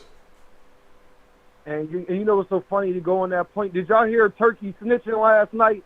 Everybody just browsed over that. Did y'all hear Turkey Ali Kadsik out there snitching last night? He said, y'all, verbatim too, don't argue with me, argue with Turkey. That's what he said. He probably know more than I do. I'm just going to assume that. He said, Shakur Stevenson, William Zepeda, Oscar De La Hoya, and everybody has already agreed to fight. That's what he said. Now, how true it is, I don't know, but he said it, though. I want to know, Jay, how can you be waiting on the offer from Gervonta Davis if you already take a fight with William Zepeda? How does that work? Exactly. I just don't know how that works. Exactly. And before I land my plane, y'all, because I know y'all got a bunch of callers, people want to holler at y'all, I got to disagree with everybody about this David Morrell thing. I'm going to tell y'all why. Mm-hmm. David Morrell probably had the most dominant performance on the card, besides Andy Cruz. Mm-hmm. He moves up in weight against Hot Rod. I think people ain't educated on Hot Rod. For the public, y'all, Hot Rod has 32 fights, 29 wins, 21 knockouts. And the only people he lost to was Browning. That was a controversial. A lot of people think Hot Rod won that fight. That was very controversial. And Arthur Beterbiev and David Morrell. David Benavidez, after his fight, they was talking about him moving back down. It's not like David Benavidez went up to 175 and was so dominant. Gobchek, Hot Rod, they was all top contenders at 175 prior to David Morrell and David Benavidez getting up there. That's how they both got some interim fights for the belt. They was both top 5, top 6 guys at that weight division. Hot Rod went in there and tried to survive. A guy with 32 fights, that wants to survive, he's going to do that. He's a veteran in the game. But the thing that I saw, David Morrell power still carried up, though. We was even questioning if David Benavidez power carried up. Gobchek and Hot Rod ain't this. It ain't no big separation between them two as fighters. So David Morrell had a better performance at his first performance at 175 than David Benavidez did. And Hot Rod's a mover. Gobchek's not even a mover. So that to me is like, I can't always jump out the window and say David Morrell not ready for him when the guy was on his bicycle the whole 12 rounds. Yeah. He didn't dare. You know why he lost to Beterbiev? Because he was giving Beterbiev everything he could handle. What'd he do, Greg? At 8th round, he started at 7th or 8th round. He started to trying to exchange with the power puncher. I don't know why he chose to do that. Mm-hmm. And then that's where the fight took a turn. He wouldn't even try to exchange with David Morrell. It was getting bad for him. That's why he kept going to them corners, and it was what it was. So I'm just like, nah, they still up there. They both interim champions. I got to see something. That's all, y'all. I'm going to land my plane there. Hey, Loma, stop telling people that you are unmotivated and you want to be with your family, but you got your John Wick suit on ringside arguing with Shakur Stevenson. All right, man. I appreciate your call, man. Good call, fam. Appreciate it, Dave. Yes, sir. All right, later. Appreciate you. Hey, man, so here's what I think I'm going to do, Jay. You tell me if you agree with this. Because we got a lot of people calling in, man.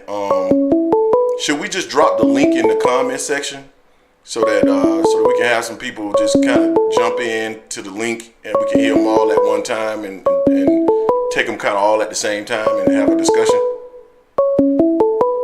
Man, that's easier than Yeah, let's try that. So we got some people calling in. I'm gonna drop in the link here real quick. We don't want no more than 2 to 3 people in on the link at one time, but I'm gonna go ahead and drop it in here so that y'all can jump in on the link real quick.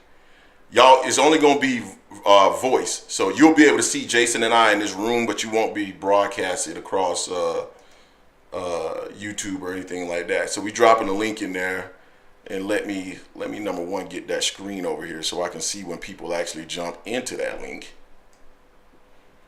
But yeah, we dropped the link in there, so if y'all want to just jump on the link real quick, we can take more than one person at a time, and we can have a general point of discussion for maybe 5 minutes or so, and then because we've seen a bunch of people call in, and I want to make sure everybody get their chance to get their thoughts off.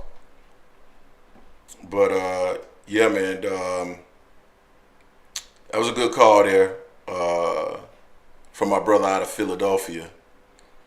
And I don't know if it was the most dominant performance, but from David Morrell. But I would say the most dominant was Bacoli, but it was definitely an interesting fight that we saw there for sure. Hey, JB Sports, the man, the myth, the legend. Loma team said everything was cool. It wasn't a money issue. So we got a couple of people in the building here real quick, Jay. I put y'all on mute, so but I'm gonna take you off mute now. Who we got on here on the link? It's Coach Eddie. Coach Eddie, what's going on? You with the 404 number? Yes, sir. I'm from Atlanta, Georgia, Douglasville, Georgia. Okay, I'm in Atlanta too, and we got one other person in the building. You on mute? What's going on with your fam? Oh, okay. You talking to me? You talking to the other person? I was talking to the other person, but I don't hear him talking. But go ahead, man. What's on your thoughts? Oh man, everything that you guys said has been spot on, man. I think the danger is, man, it's everybody's kind of looking for a hero right now in boxing, man, and that's why you get, you know, one of the worst things you can do to one of your fighters is say your fighter is fighting a bum or he ain't fighting nobody. That's the Yeah. worst thing that you can do, because when your fighter goes out and does not perform to your expectations, now all of a sudden everybody gets exposed every time out. Oh, exposed. That's the first thing people want to say. Exposed, exposed. Yeah. And like us, when you've been watching boxing for a long time, you familiar with all the greats, and you see a lot of these guys that are coming out today, you have something to compare these guys to. Unlike a lot of these casual fans or these younger fans who don't have anything to compare it to.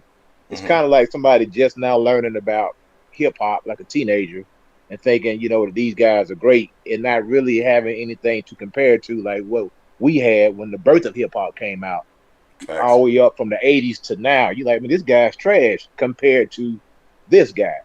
So Mm-hmm. a lot of these boxers, yeah, they're good boxers for today's time, but I'm really not impressed by any of them, to be honest, because I have something to compare to. I've seen Right. greats, I've seen legends.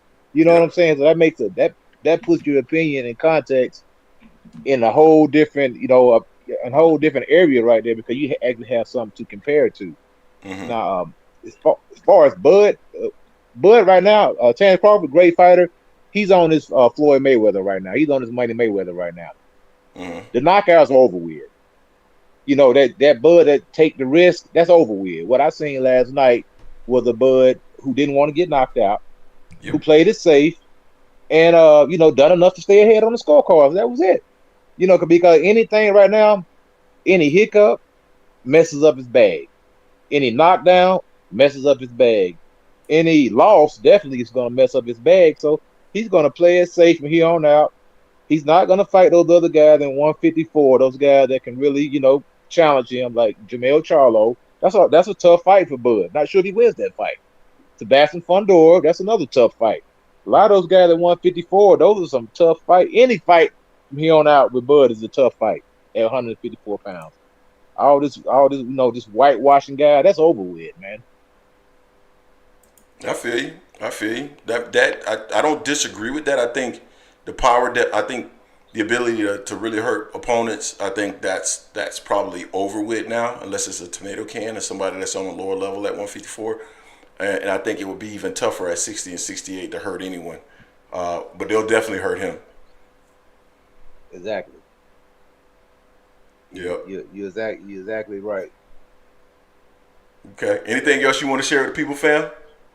Yeah, I want to share. I think the fight of the night to me was I like Martin McCauley. That fight right there was just like it was a good, fun fight.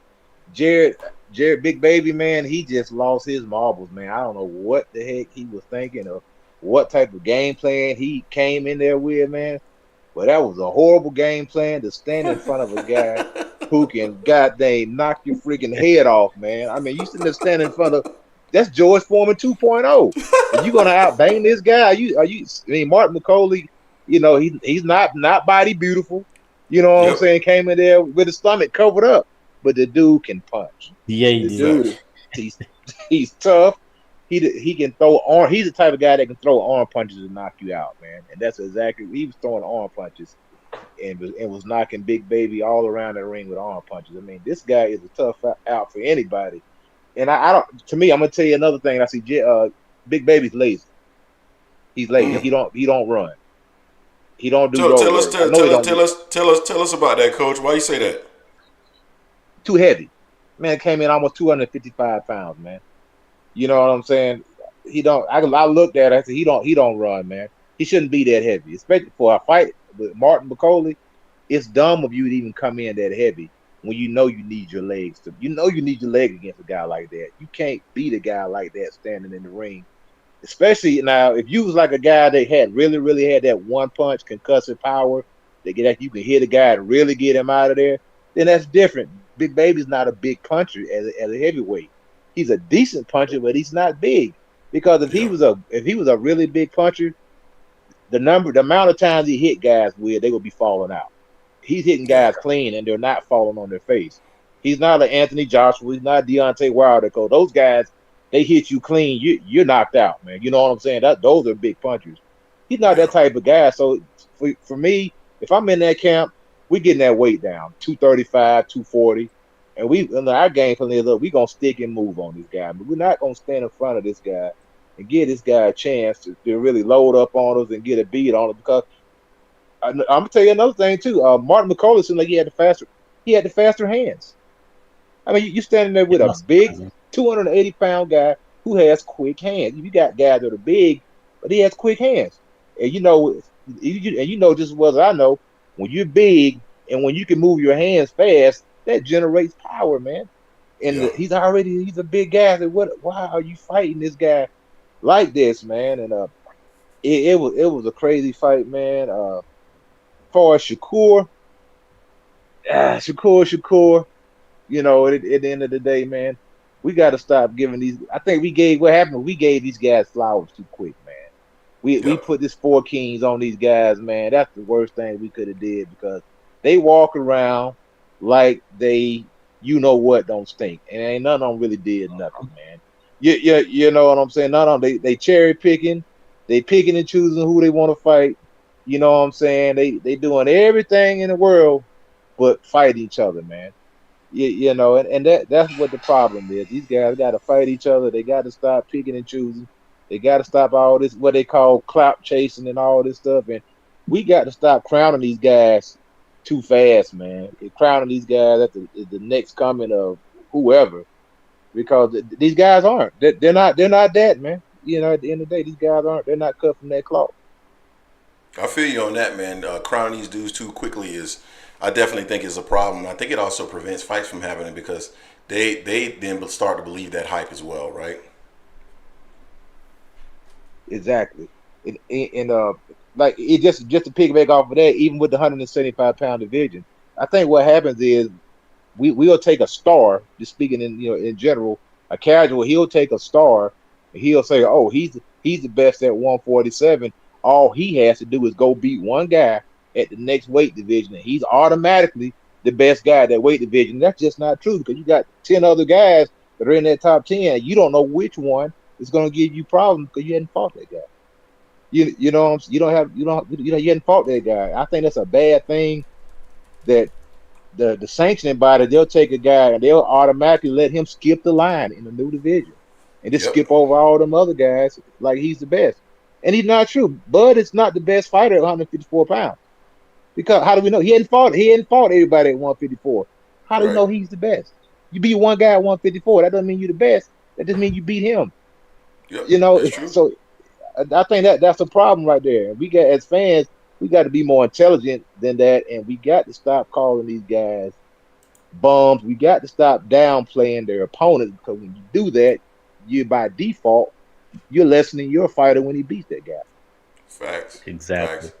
Anything else you want to share with the people? Oh no, that's all, man. Y'all keep doing what you're doing. I don't want to take up too much of your time, man. Y'all doing a great thing, man. We appreciate you, man. Thank you. And I'm in the Atlanta area as well, man. One of these days we got to link up. Oh yeah. Come check me out, man. I got a gym out in Douglasville. You can Google me, man. I'm out there, brother. All right. So, well, send me the name of it in the chat so I can see it.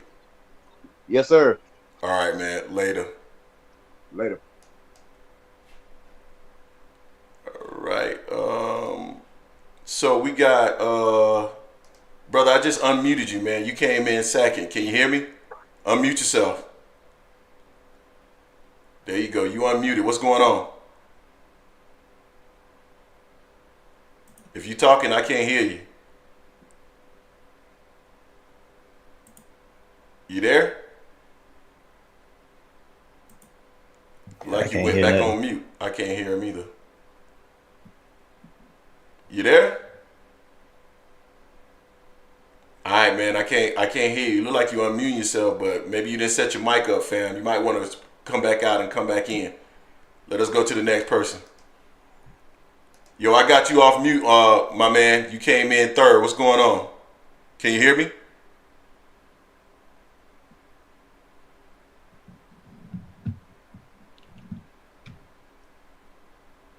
Oh, he left. He just left. Okay, so I don't know, man. I can't hear y'all. My man, you might want to hang up and come back in because I can't hear you. All right, the link is up there. Call, join the link, and you'll be live with Jason now. You'll be able to see us in the room, but you are not being broadcasted across the broader YouTube spectrum there. Okay, I see somebody just came back in. 2 people just came back in. All right. Hey, can you guys hear me? I can hear you. Thank God. All right, what's up, guys? What's going on? Not much, man. So I started watching your channel actually on some Bud and Spence hype stuff. I was so excited for that fight. I'm a younger fan. I just turned 26. I actually wanted to hear your guys' thought on this. So what I'm seeing now, and again, I'm a bit more of a casual fan, but I want to know your thoughts on who is the onus on in terms of engaging as far as like how rounds are judged. Like in that last fight where we have Bud kind of coming in as a counter puncher, waiting for someone to kind of come in and be the aggressor. I thought Madrimov was pretty smart because he used a lot of feints, didn't really engage too much, and then he would kind of sneak in like with a big right hand.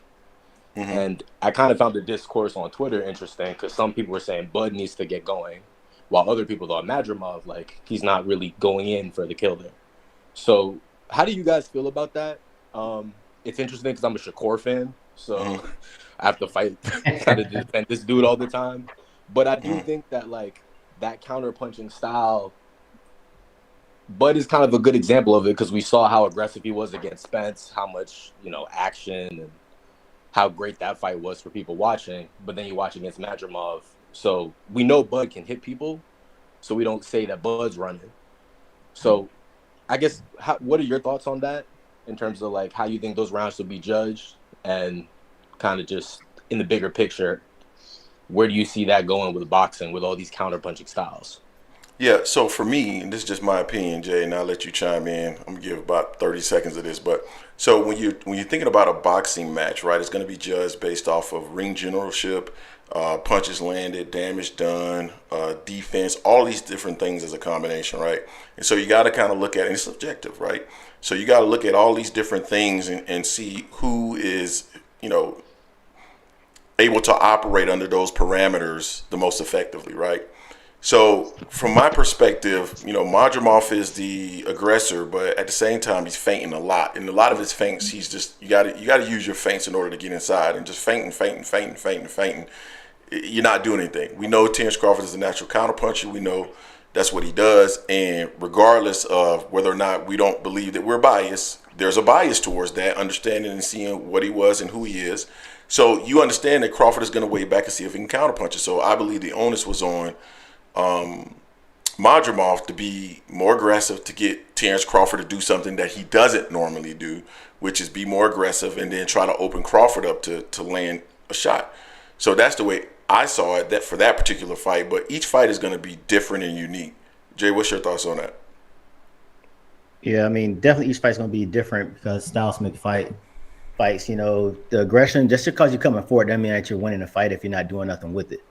And that's kind of like Madrimov was doing that to Bud a little bit. Bud was just waiting for him to come towards him and was kind of pop shot him a little bit, kind of with the jab. That's why I got jacked up in that fight. It was a close fight just because it wasn't a lot of punches being thrown on either side. So I mean, Madrimov had to push the issue and had to make himself available to be hit by throwing punches at Bud. He didn't want to get in that danger zone, which is understandable. But if you want to win the fight, you have to take chances from time to time.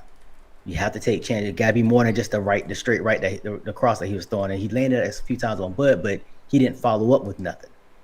So that's pretty much all he was doing most of that fight. And Bud really wasn't doing too much back until later in the fight. Then he started throwing some combinations. He didn't land all of them, but he started throwing combination more when he's like, hey, this guy's just feinting to feint. He's not following anything up. Usually you feint, then you try to set him up with a counter with another punch you don't see coming. But that wasn't happening in that. So I mean, it was a tough fight. It was a tough fight to score for some, but I still thought that Bud still put it out because he landed the more effective punches and he actually controlled the pace more, even though Madrimov was coming forward. Madrimov was coming forward cautiously and he wasn't doing anything, so Bud could just pick him apart a little bit with some jabs. Okay. What else you got for us, fam? Not much. I appreciate the answer. It was so interesting. I know you guys do like the simulcast, but Yeah. The people commentating on the fight, like they saw it almost completely differently if you would have talked to either commentator. Like one guy thought Madrimov was really fighting a good fight, and the other guy, who I think you might have fought him in the past, was like, I don't really see it that way. He looked like he was in control the whole time. And then the other kind of point with that was they say that the onus is on the challenger to upseat the champion. Mm-hmm. And while Matt has the belt, it's almost as if Bud is the champion because we know what Bud has done. We know he's pound for pound number 1 or 2. So that's where it kind of gets interesting, right? Like, I really appreciate that context. And, you know, with these judges, it seems like it could go either way depending on how they see it. So, yeah, facts. These judges are trash these days. Yeah. Hey, man, I don't want to say that, but sometimes I'm watching and I'm like, how did you see it that way? So, I hear you. Yeah. Anything else you want to share with the people, fam, before we move to the next? Chill out on Shakur. I literally think that the Twitter stuff is, I don't even think he believes some of the shit he's saying. It's just kind of growing his platform, if I'm being honest. Like, people are hating, and you need more eyes on your fights. So I see where he's coming from in that regard because, frankly, I can watch defensive boxing all day. I think it's really cool to get the C punches and, you know, just basically be in the matrix, not getting hit. But I understand that people aren't going to want to buy fights and stay up till 1 a.m., 2 a.m. to watch that shit. So yeah, my thing about Shakur is, and I like defensive fighters as well. My thing is, you can't just be in a defensive posture, though. You got to also defend and then open up from an offensive standpoint, right? Meaning you transition from defense to offense. And I just feel like Shakur puts himself in just a defensive posture so that he doesn't get hit. No, I agree. I think the fight with Ghost from Power, that was really tough to watch. it was like, okay, I'm watching somebody run from him now. So that logic gets a little circular because the same things he was accused of doing, I'm watching someone do to him. Yeah. So personally, I think he needs a fight against, you know, not racially, but like a Mexican style boxer. I think that's where he really shine in terms of just head movement, counter punching, just going up against somebody more aggressive. Some of these fights ain't gonna look too good. And it's funny, I think him and Tank, in terms of skill, everyone kind of, well, not everyone, some people think that's the biggest fight. That one might be a little slow, just in terms of the boxing acumen of both guys. Neither of them are going to come in and look stupid. So I'm a fan of his. I think the Twitter stuff I don't really take it too serious. And like you said, I do think staying in the shell the whole time isn't the best for your career. So hopefully he can turn it around with the next few performances. Gotcha. All right, fam. Well, we appreciate the call, man. We're going to move to the next. For sure. Thanks. All right, man. Deuces. All right, and we got one more in the building. Then we're going to go to the phone. What's going on with you, fam? You not on mute. Unmute yourself. Salute. Salute. What's going on? Lil J. Come on, man. Bud Crawford, the GOAT. You know how you get. Oh, Lil J is actually in the Discord. All right, Lil J, what's going on? Yeah, what you saying, Greg? You good? And Jason. Yeah, he ain't the GOAT. Man, that dude ain't no GOAT, man. What you talking about? Go ahead, though, Lil J. What you got for us? Now, I'll give my opinion about last night. I thought he would have figured it out quicker, but the fainting obviously was disrupting Bud's timing. But stylistically, Canelo's an easier fight. But then you gotta think about the weight gain and the weight class. But stylistically, he's an easier fight than Madrimov. Boy, when he get put in the dirt, boy, y'all gonna be singing a different tune. He's gonna be like, man, wait, he got old. I'm telling you, stylistically, he's actually a worse fight because I'm telling you, Canelo is going to slip and throw in between Terence Crawford's counter punches, and you're gonna find out very quickly that stylistically, he's actually a worse opponent. But go ahead. Now, why do you think that, Greg? Because Canelo doesn't fake like Madrimov. You know, Canelo doesn't have to feint. power shots. Canelo doesn't have to feint. Canelo's going to walk towards Crawford, and he's going to jab. And when Crawford opens up, Canelo's going to slip and throw. And when he hits him, he's going night-night. Trust me. But go ahead. Nah, stylistically, it's an easier fight, but the 168, I'm not sure how Bud will translate because he didn't look at his best last night. And you know me, I'm a hardcore Bud fan, but he's going to be heavier. He's going to be heavier. He's going to be slower. His timing and reaction is going to be worse at that weight. I keep trying to tell y'all the version of Crawford that y'all have seen at 147, y'all keep transferring him right into 168, not accounting for the additional weight. That's y'all problem. And when you get him in there and he's slower, just like Mel was slower, because you're slower when you get bigger, all of a sudden you're going to start seeing Canelo be able to, I didn't know Canelo was going to be able to slip Buzz punches. Yep. And when he starts to land, I'm going to be right there in the Discord saying, I told you. This isn't Errol Spence. He's not fighting Errol. I'm telling you. But go ahead. Is that saying in YouTube they're gonna be saying Bud is there to be great? Bro, Bud is great. I think he's a great fighter too. He's a great fighter, but he's saying if he loses, the excuse is gonna be he's daring to be great. Oh, of course, I'm gonna say that the same way Greg's gonna say if Bud beats Boots, that Boots was too green. That's what we're gonna say about Canelo, that he was there to be great. Yeah, but I'm gonna remind you that the difference between me and you is that I said that I would favor Terence Crawford due to just the experience. You have been saying that Crawford would walk Canelo or watch Canelo or dog walk him. So those are two different things. So when I turn around and say, well, he was too green, but I had already been saying that, you had not. So those are two different arguments. You must have got me confused, Greg. I got Canelo. No, I got Bud beating him on points, close though. I haven't got him washing him. Well, you're going to find out very quickly. If you got him beating him closely and he barely beat Madrimov, and you telling me you think, and I get Styles make fights, but Canelo doesn't make the same mistakes that Madrimov makes. And the other thing is Canelo will actually be able to. Do you know how many times Terence Crawford was open last night for shots that Madrimov wasn't throwing? Canelo is going to throw. Y'all gonna fight? Okay. I keep trying to tell y'all gonna be on here after that fight on a Saturday. I'm gonna have to do the same thing I did for Errol fans. I'm gonna be here for Terence Crawford fans. Come on in, brothers. Y'all come on in. I'm gonna provide a forum for you guys to come in and express your pain after your boy get put in the dirt. Because that's what's gonna happen. That I hope everybody in the YouTube chat can listen to this here. And I hope people agree. What I'm gonna say is over the last 4, 5, 6 fights, Canelo's offense has become predictable. Do you agree? Do you think it's going to be predictable for Terence Crawford? He comes in behind 1 or 2 flicking jabs, and he'll throw 2 power shots and get out. So you think that's what? So you think he's just going to do the exact same? So we saw Israel Madrimov before the Terence Crawford fight making the same mistake when he would go down to the body and leave his hands open and kept getting caught. We weren't seeing him make those mistakes last night because of the fighter that he was in the ring with. So you think Canelo with 50 some odd fights can make an adjustment and Israel Madrimov with only 10 can? I'm telling you, you guys better get out of delusional land. Because I'm telling you, the longer you stay there in delusional land, the worse it's going to be when you see Terence Crawford in the dirt. Because unlike Mel, Terence Crawford is going to actually fight Canelo. He's going to try.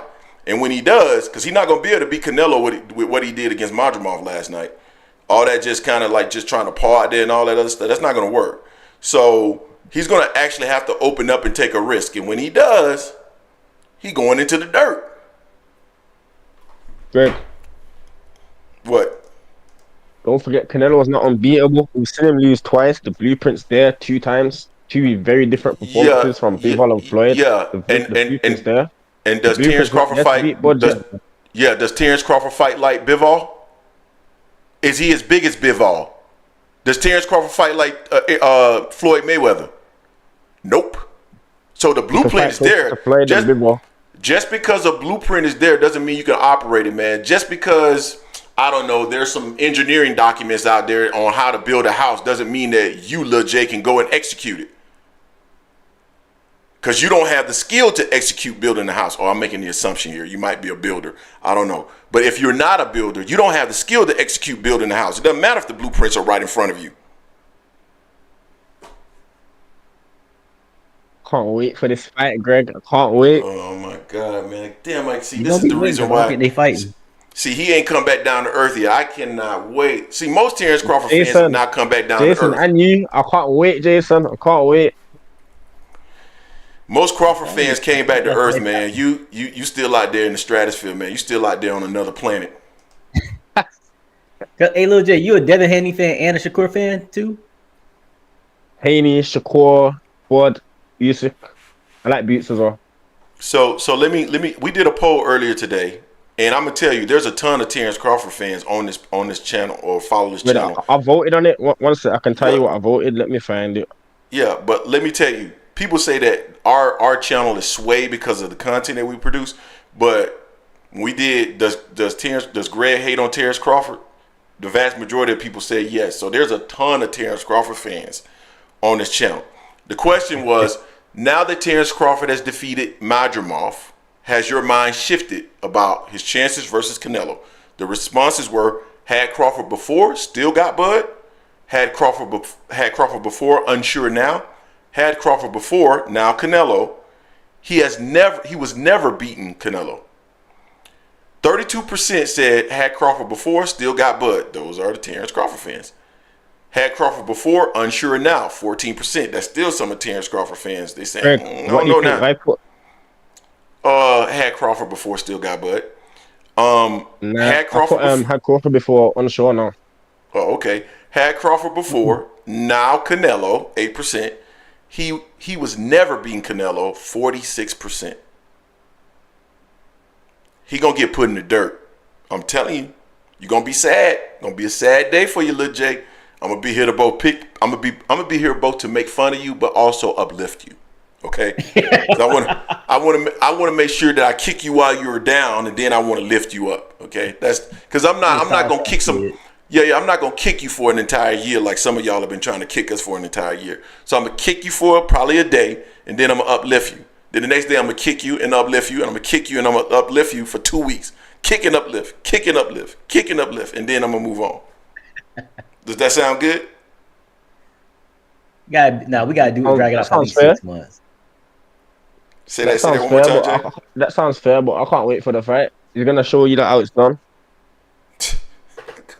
I can't wait till this dude, man, boy, when this dude actually ends up fighting. Lil J, it's gonna be rough for you because if Bud fights Canelo, he's gonna get put in the dirt, and then Shakur fight Tank is gonna be another problem for you. So you're gonna be hurting bad. Is this what we're gonna hear right here, Jay?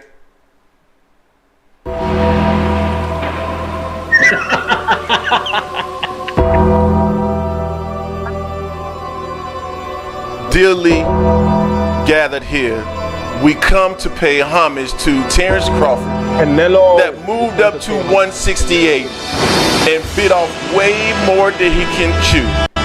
May he rest in shit.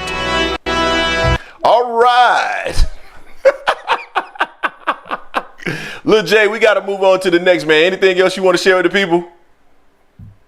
Just lastly, I'm saying Bud and Canelo now, but last night, before I went to sleep, like just after the fight, I wasn't this confident. Okay.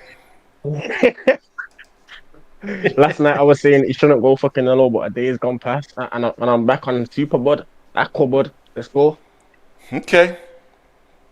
Right in the dirt. But anyway, man, we're gonna move on to the next. Lil J, we appreciate you calling in. Salute the podcast. Salute the chat. All right, appreciate you, fam. Later. That was Lil J. And then we're going to do one last thing, man. We're going to open up the phone line for my dude, man. This is going to be the only call. Best damn video, 609 area code. We waiting for you to call in, fam.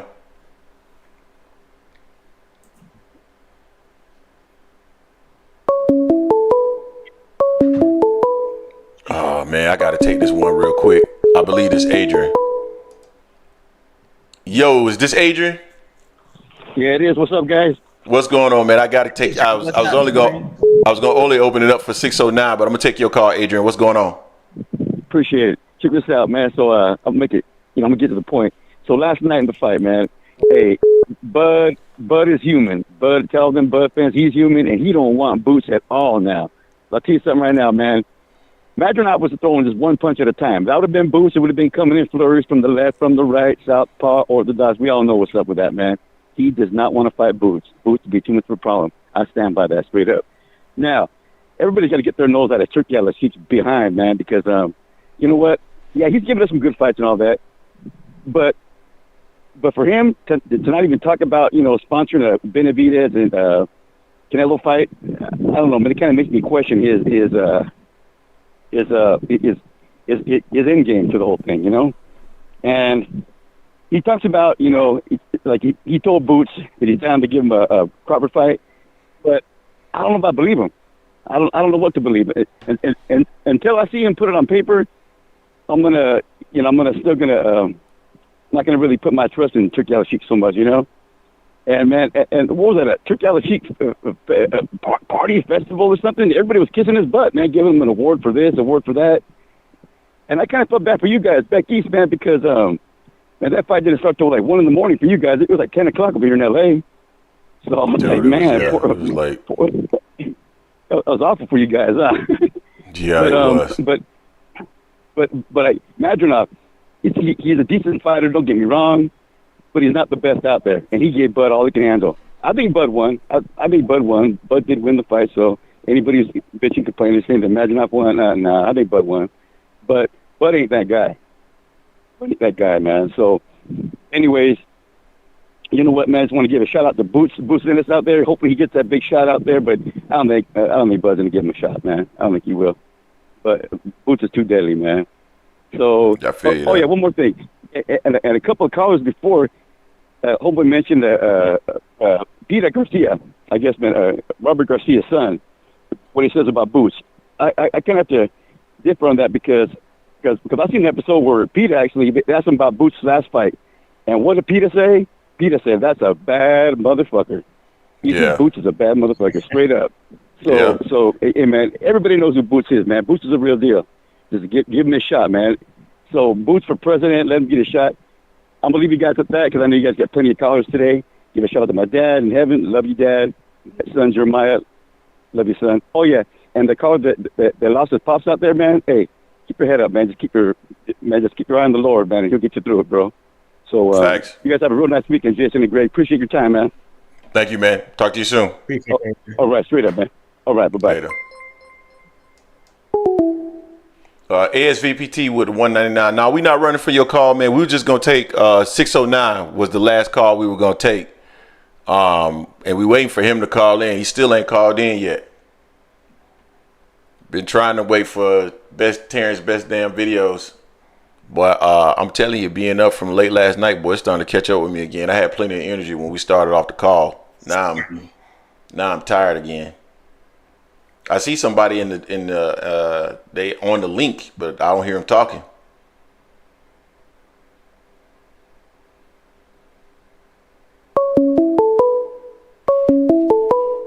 This ASVP TV here. What's up, fam? Y'all can run, but y'all can't hide, man. Man, what you talking about, man? Nobody trying to hide from you, man. You thought y'all was gonna duck me today, huh? Man, what you talking about? Ain't nobody trying to duck you, man. I just popped in, I forgot today's Sunday, so I know the live going up,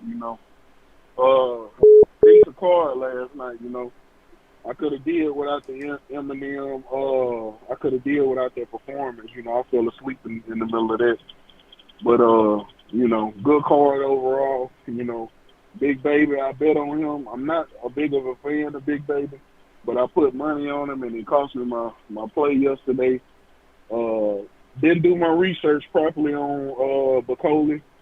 When I seen the height and the weight, I didn't know he had that much of an advantage over. He pretty much checked every box off except for age. He had everything on him, and that was on me. That was my fault losing my money like that because You know, I should have just did my research on Bacola. Andy Cruz, Dave Morrell, one of them callers y'all had called in earlier talking trash about Bud, but then sniffing Morrell boots, giving him a pat on the back for that performance he had. Can't make that shit up, but you know, I digress. Either way, Morrell, Cruz, they got the dub, you know, props to them. Ruiz and Miller was the most boring fight on the card. Yeah. I think Ruiz, I figure Ruiz is a good boxer, man. At least he used to be. But I guess he broke his hand or whatnot. I feel like he still could have beat Big David, man. All you have to do was touch him up with the jab. Like, he just a big-ass bully. That's all he do. And Rayo and Cruz, I had Rayo winning. Damn good fight, you know. It ain't too often you see a Mexican fighter pull off a damn good Philly shell, you know what I'm saying? So, you know, that was a good look. That was a damn good scrap. I don't really want to call Cruz overrated, you know. I feel like he's good at what he does, but it just wasn't the right match for him. I feel like he's just a worse version of Nick Ball. Nick Ball actually uses a jab, you know. They come with the same intensity, but Nick Ball got a lot more punches in his repertoire, you know what I'm saying? And the main event, man, I ain't scored, but let me just say this about the commentary, man. Like, I ain't had no problem with Todd Grisham, Chris Mannix, and Sean Porter. But, man, Todd Grisham and Chris Mannix, it's like, I was wondering what the hell was they watching. I know we wasn't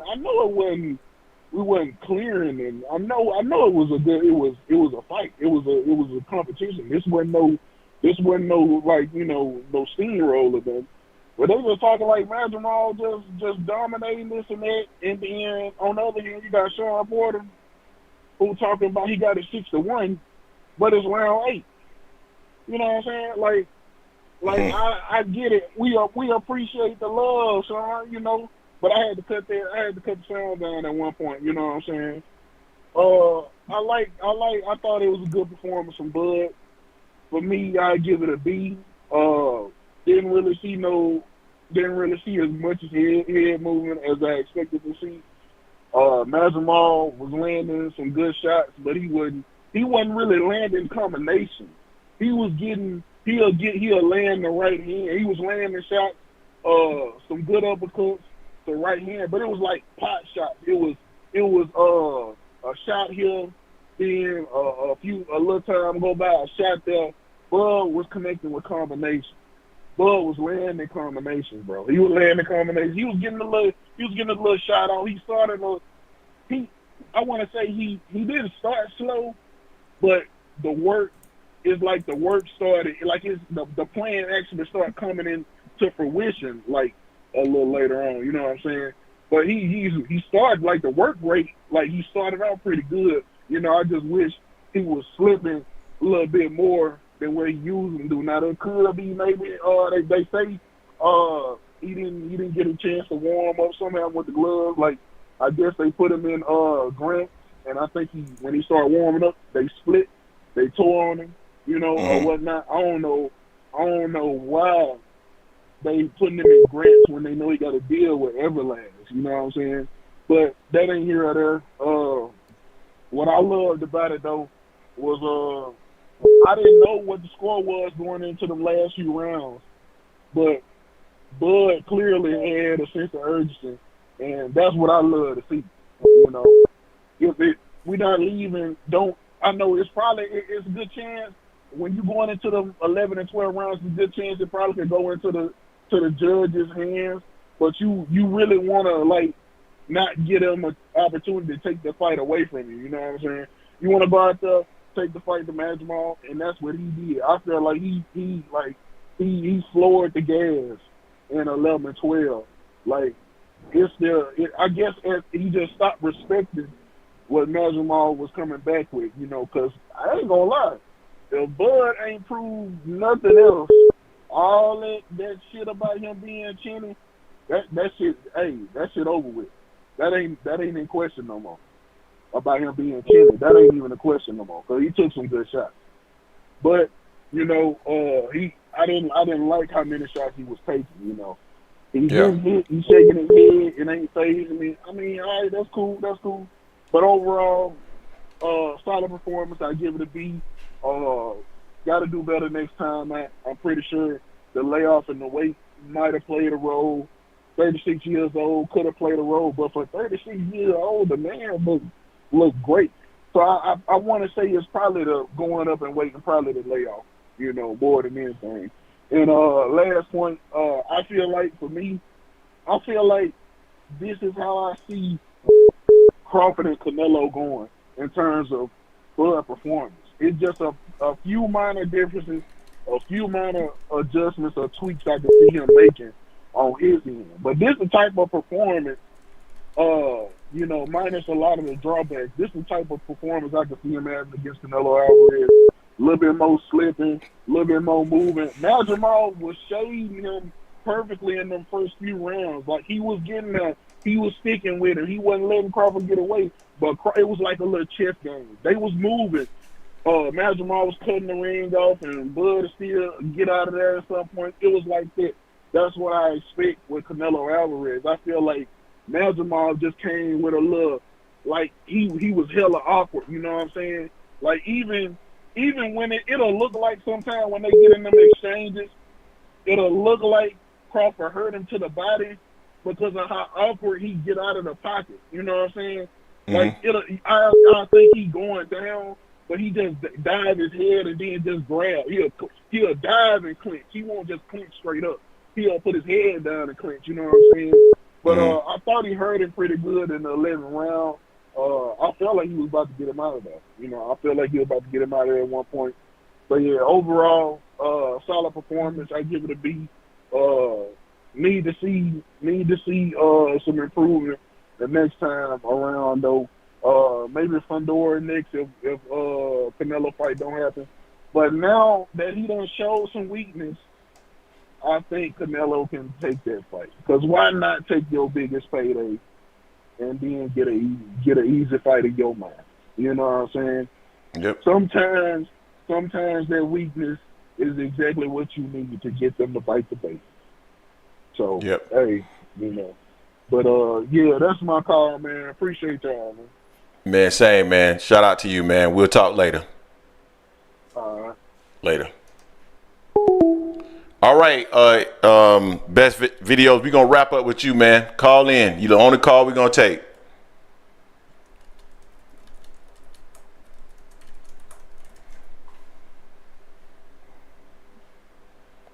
The phone lines are open now, best damn videos. The phone line open. We ready for you. We're going to give you about 5. There you go. What's up, man? No, my bad. When I call, I can't look at the chat, so I didn't even know the other gentleman was on the phone. Oh, gotcha. Just over the call. Yep. All right.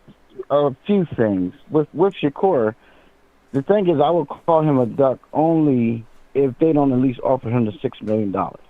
I think that he was on the interview. He said he'd take the $6 million. Now, if they're offering him anything less than that, and he can get a better deal with Fight and Zepeda, then how y'all gonna blame him? I mean, y'all not gonna just. I'm just saying that there's people saying he's ducking, but if they not gonna give him at least $6 million and he can get more with Zepeda, I don't see how that's a duck. That's all I'm saying. But if they're offering him that much or more, then I'm agreeing. Yeah, go ahead. What you say? You think he'd get more with Zepeda? No, Jason, I'm agreeing with you. But I'm just okay, Jason. I'm just saying. Let's say they're offering him. Jason, let's just say they offer him $2 million and no back end. Is he ducking? Hello? If he talking about just money, nah, that wouldn't be a duck if he talking about money. But if he talking about he just wants to be for legacy, no matter what, then that's different in that regard. There, but I don't think that. I think I'm just saying, Jason, $2 million, no back end. And if that's all they offering, would you say that's a duck? Okay, that's what I'm saying. No, I wouldn't say. No, I wouldn't say that. I wouldn't say that. All I'm saying, that's what I'm saying, Jason. All I want to know is how much they're offering. What's the offer? And if the offer is fair, then he's ducking. And I'm a Shakur guy, and I think the other gentleman who was a Shakur guy too, we will come out and say he's ducking. But you can't, you know what I'm saying? You can't not disclose what you're offering and then just say he's a duck, like everybody says. So that's how I look at that Shakur thing. With regards to the boots, the gentleman out of Philadelphia, I know he was on the channel with me. I would say this: Madrimov he's free now. He'll be free in a year. Tell Boots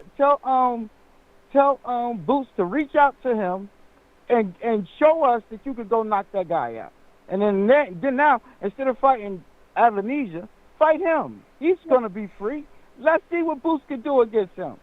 Because you know what? That's a unique style that Bud was against last night. This guy fainted more than I've ever seen a guy faint in boxing history. Feint after feint after feint.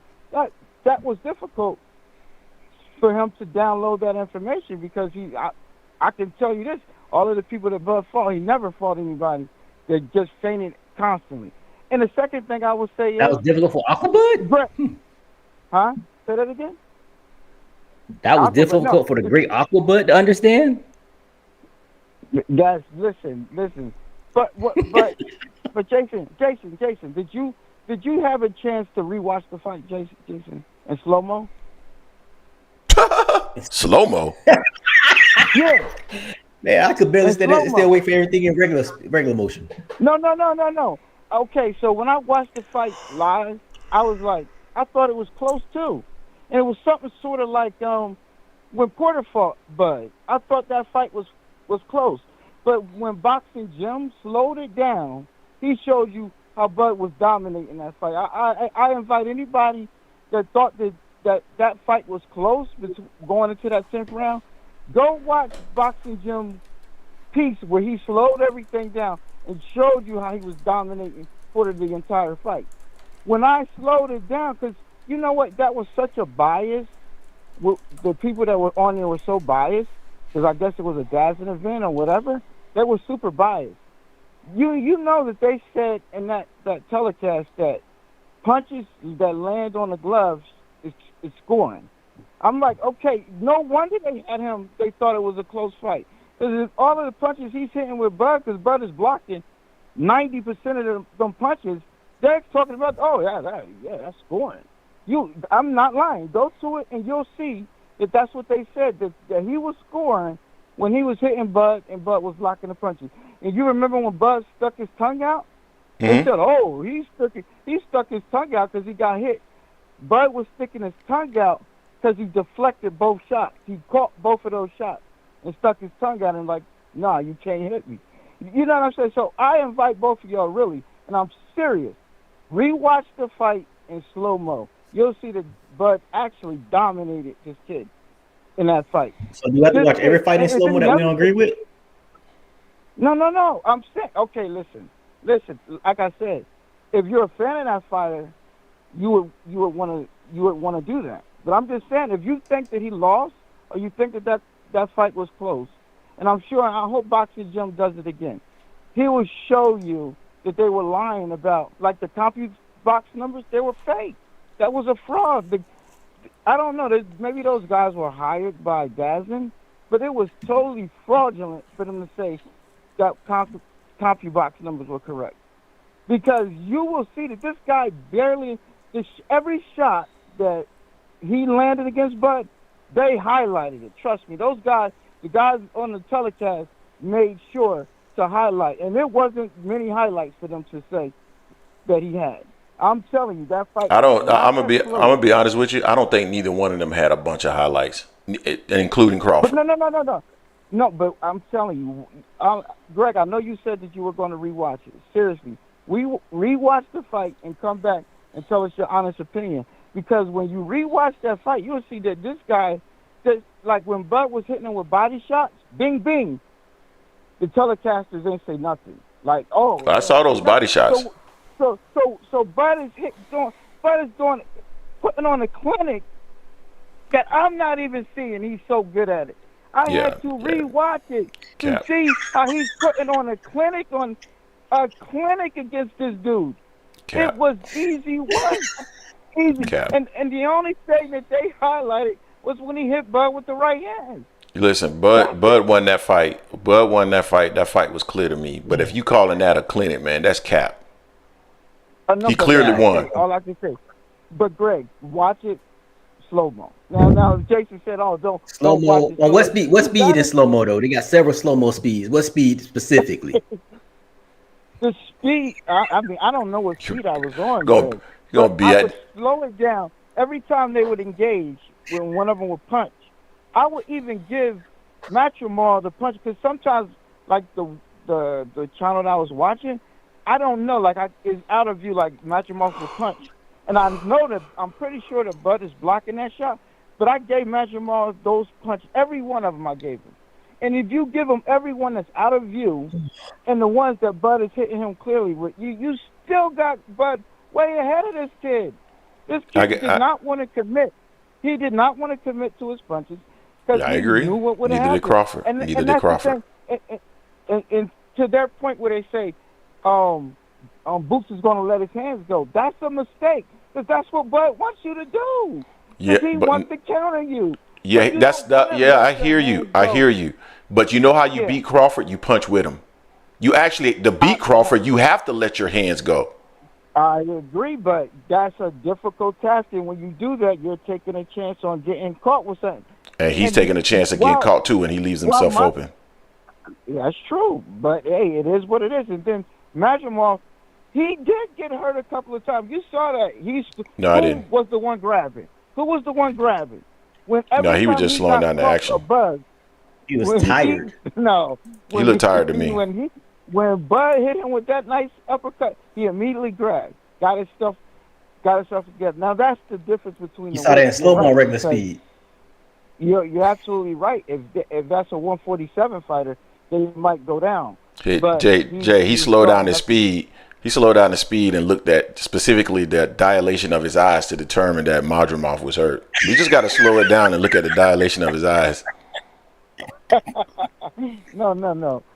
When I slowed it down, I was looking at the punches.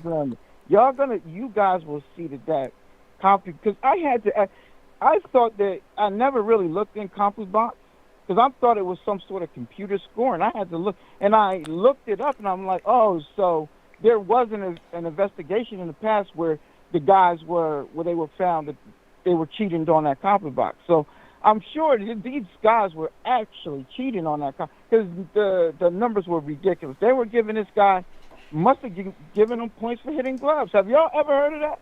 I'm just no. I never. A lot of people quote CompuBox. I think CompuBox is flawed, so you're not gonna get an argument from me. I think Terence Crawford won the fight. You're not gonna get an argument from me. I'm asking you a question. Have you ever heard that you get a point? No. I answer that. No, you don't get a point. I swear to you, that's what he said on the telecast. So, I couldn't hear the telecast because. Yeah, I saw. That's what they said that he was getting. I said, okay, if he's getting points for punching Crawford's glove, he won clearly. Damn right, he won the fight. But I didn't know you got points for punching gloves. Listen, Crawford. I think you arguing a point that I think a lot of people agree with. Like Terence Crawford won that fight. Like I feel Crawford won the fight.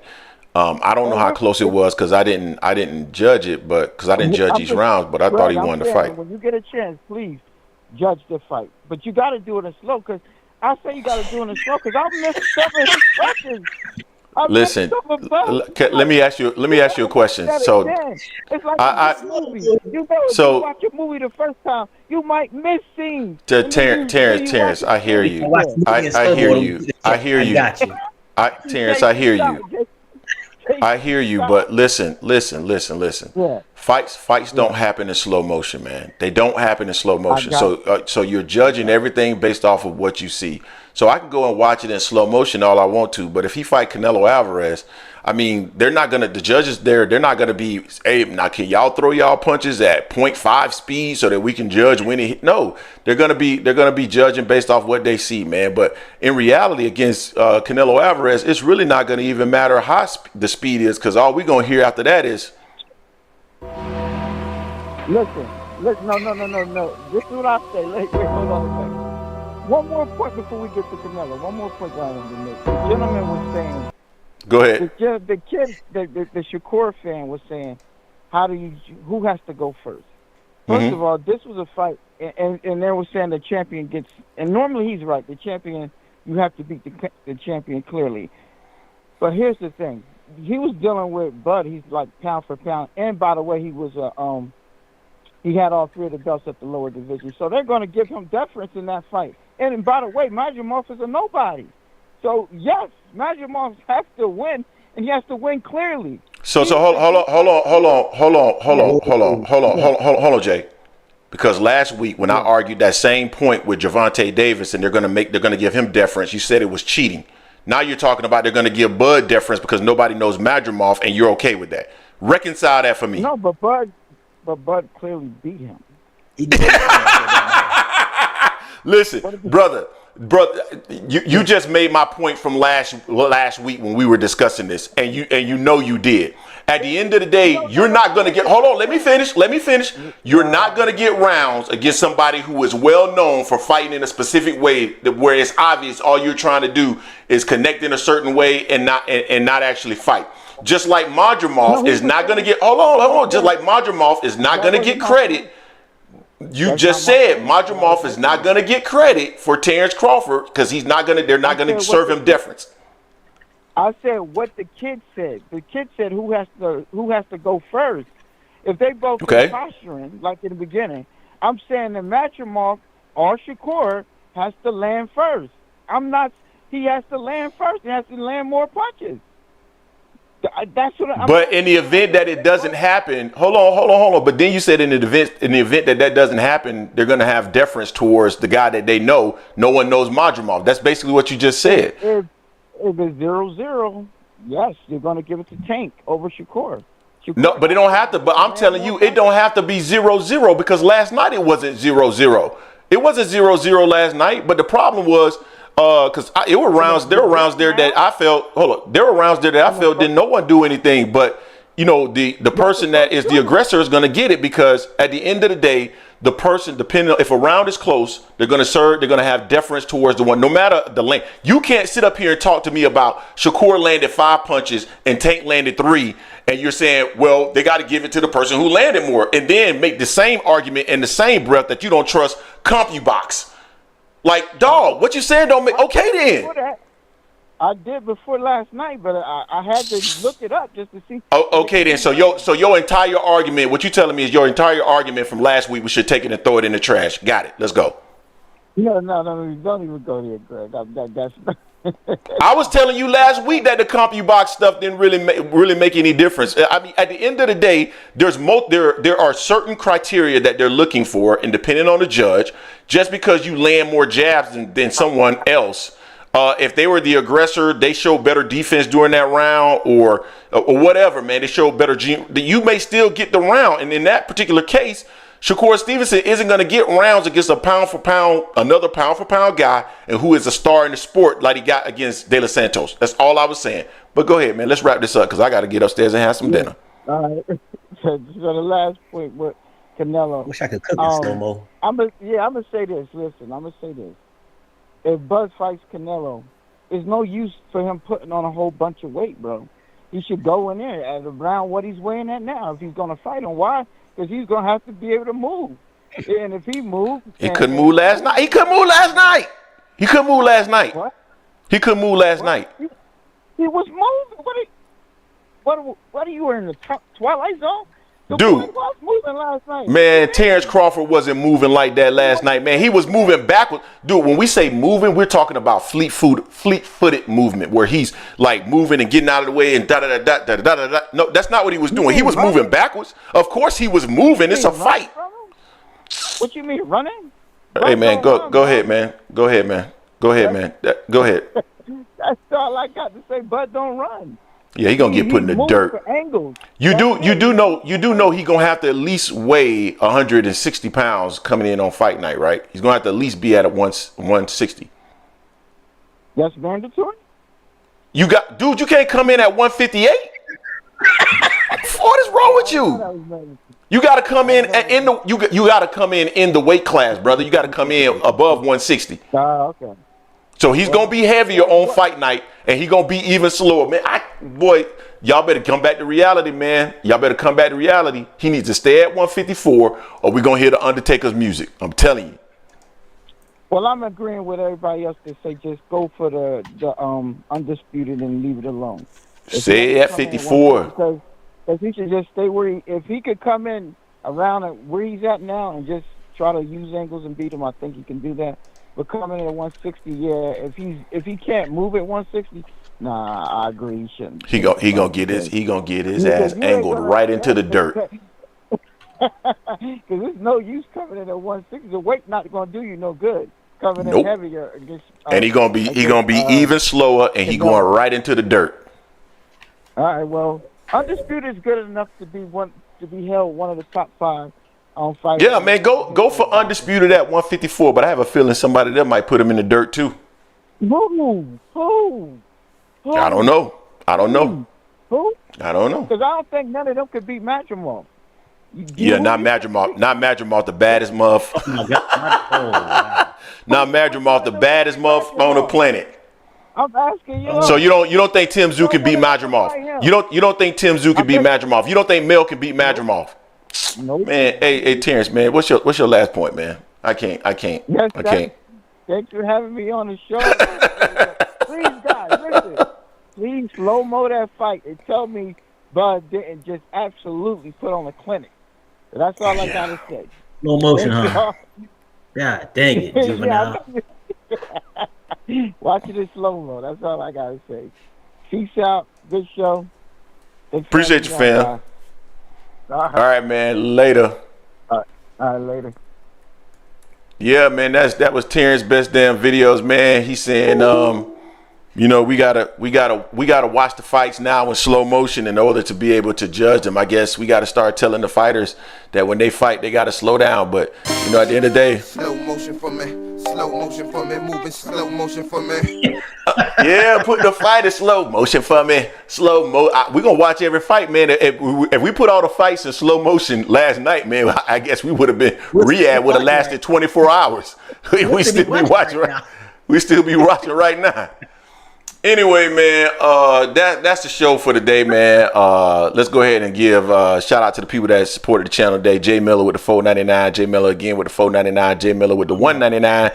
Tunnel Vision hit us with the 2. Outer Pal hit us with the 2. Jay Miller with another $1.99. Big Herm hit us with the $1.99. SVP TV hit us with the $1.99. We appreciate y'all, man. Thank you, everyone, for participating in the show. And I'm telling all Terence Crawford fans, y'all need to come back to earth. Many of you have. Many of you still haven't. All this angle and all this other stuff, believing that somehow that's going to allow Terence Crawford to beat Canelo Alvarez. I'm telling you, this is what we're going to hear.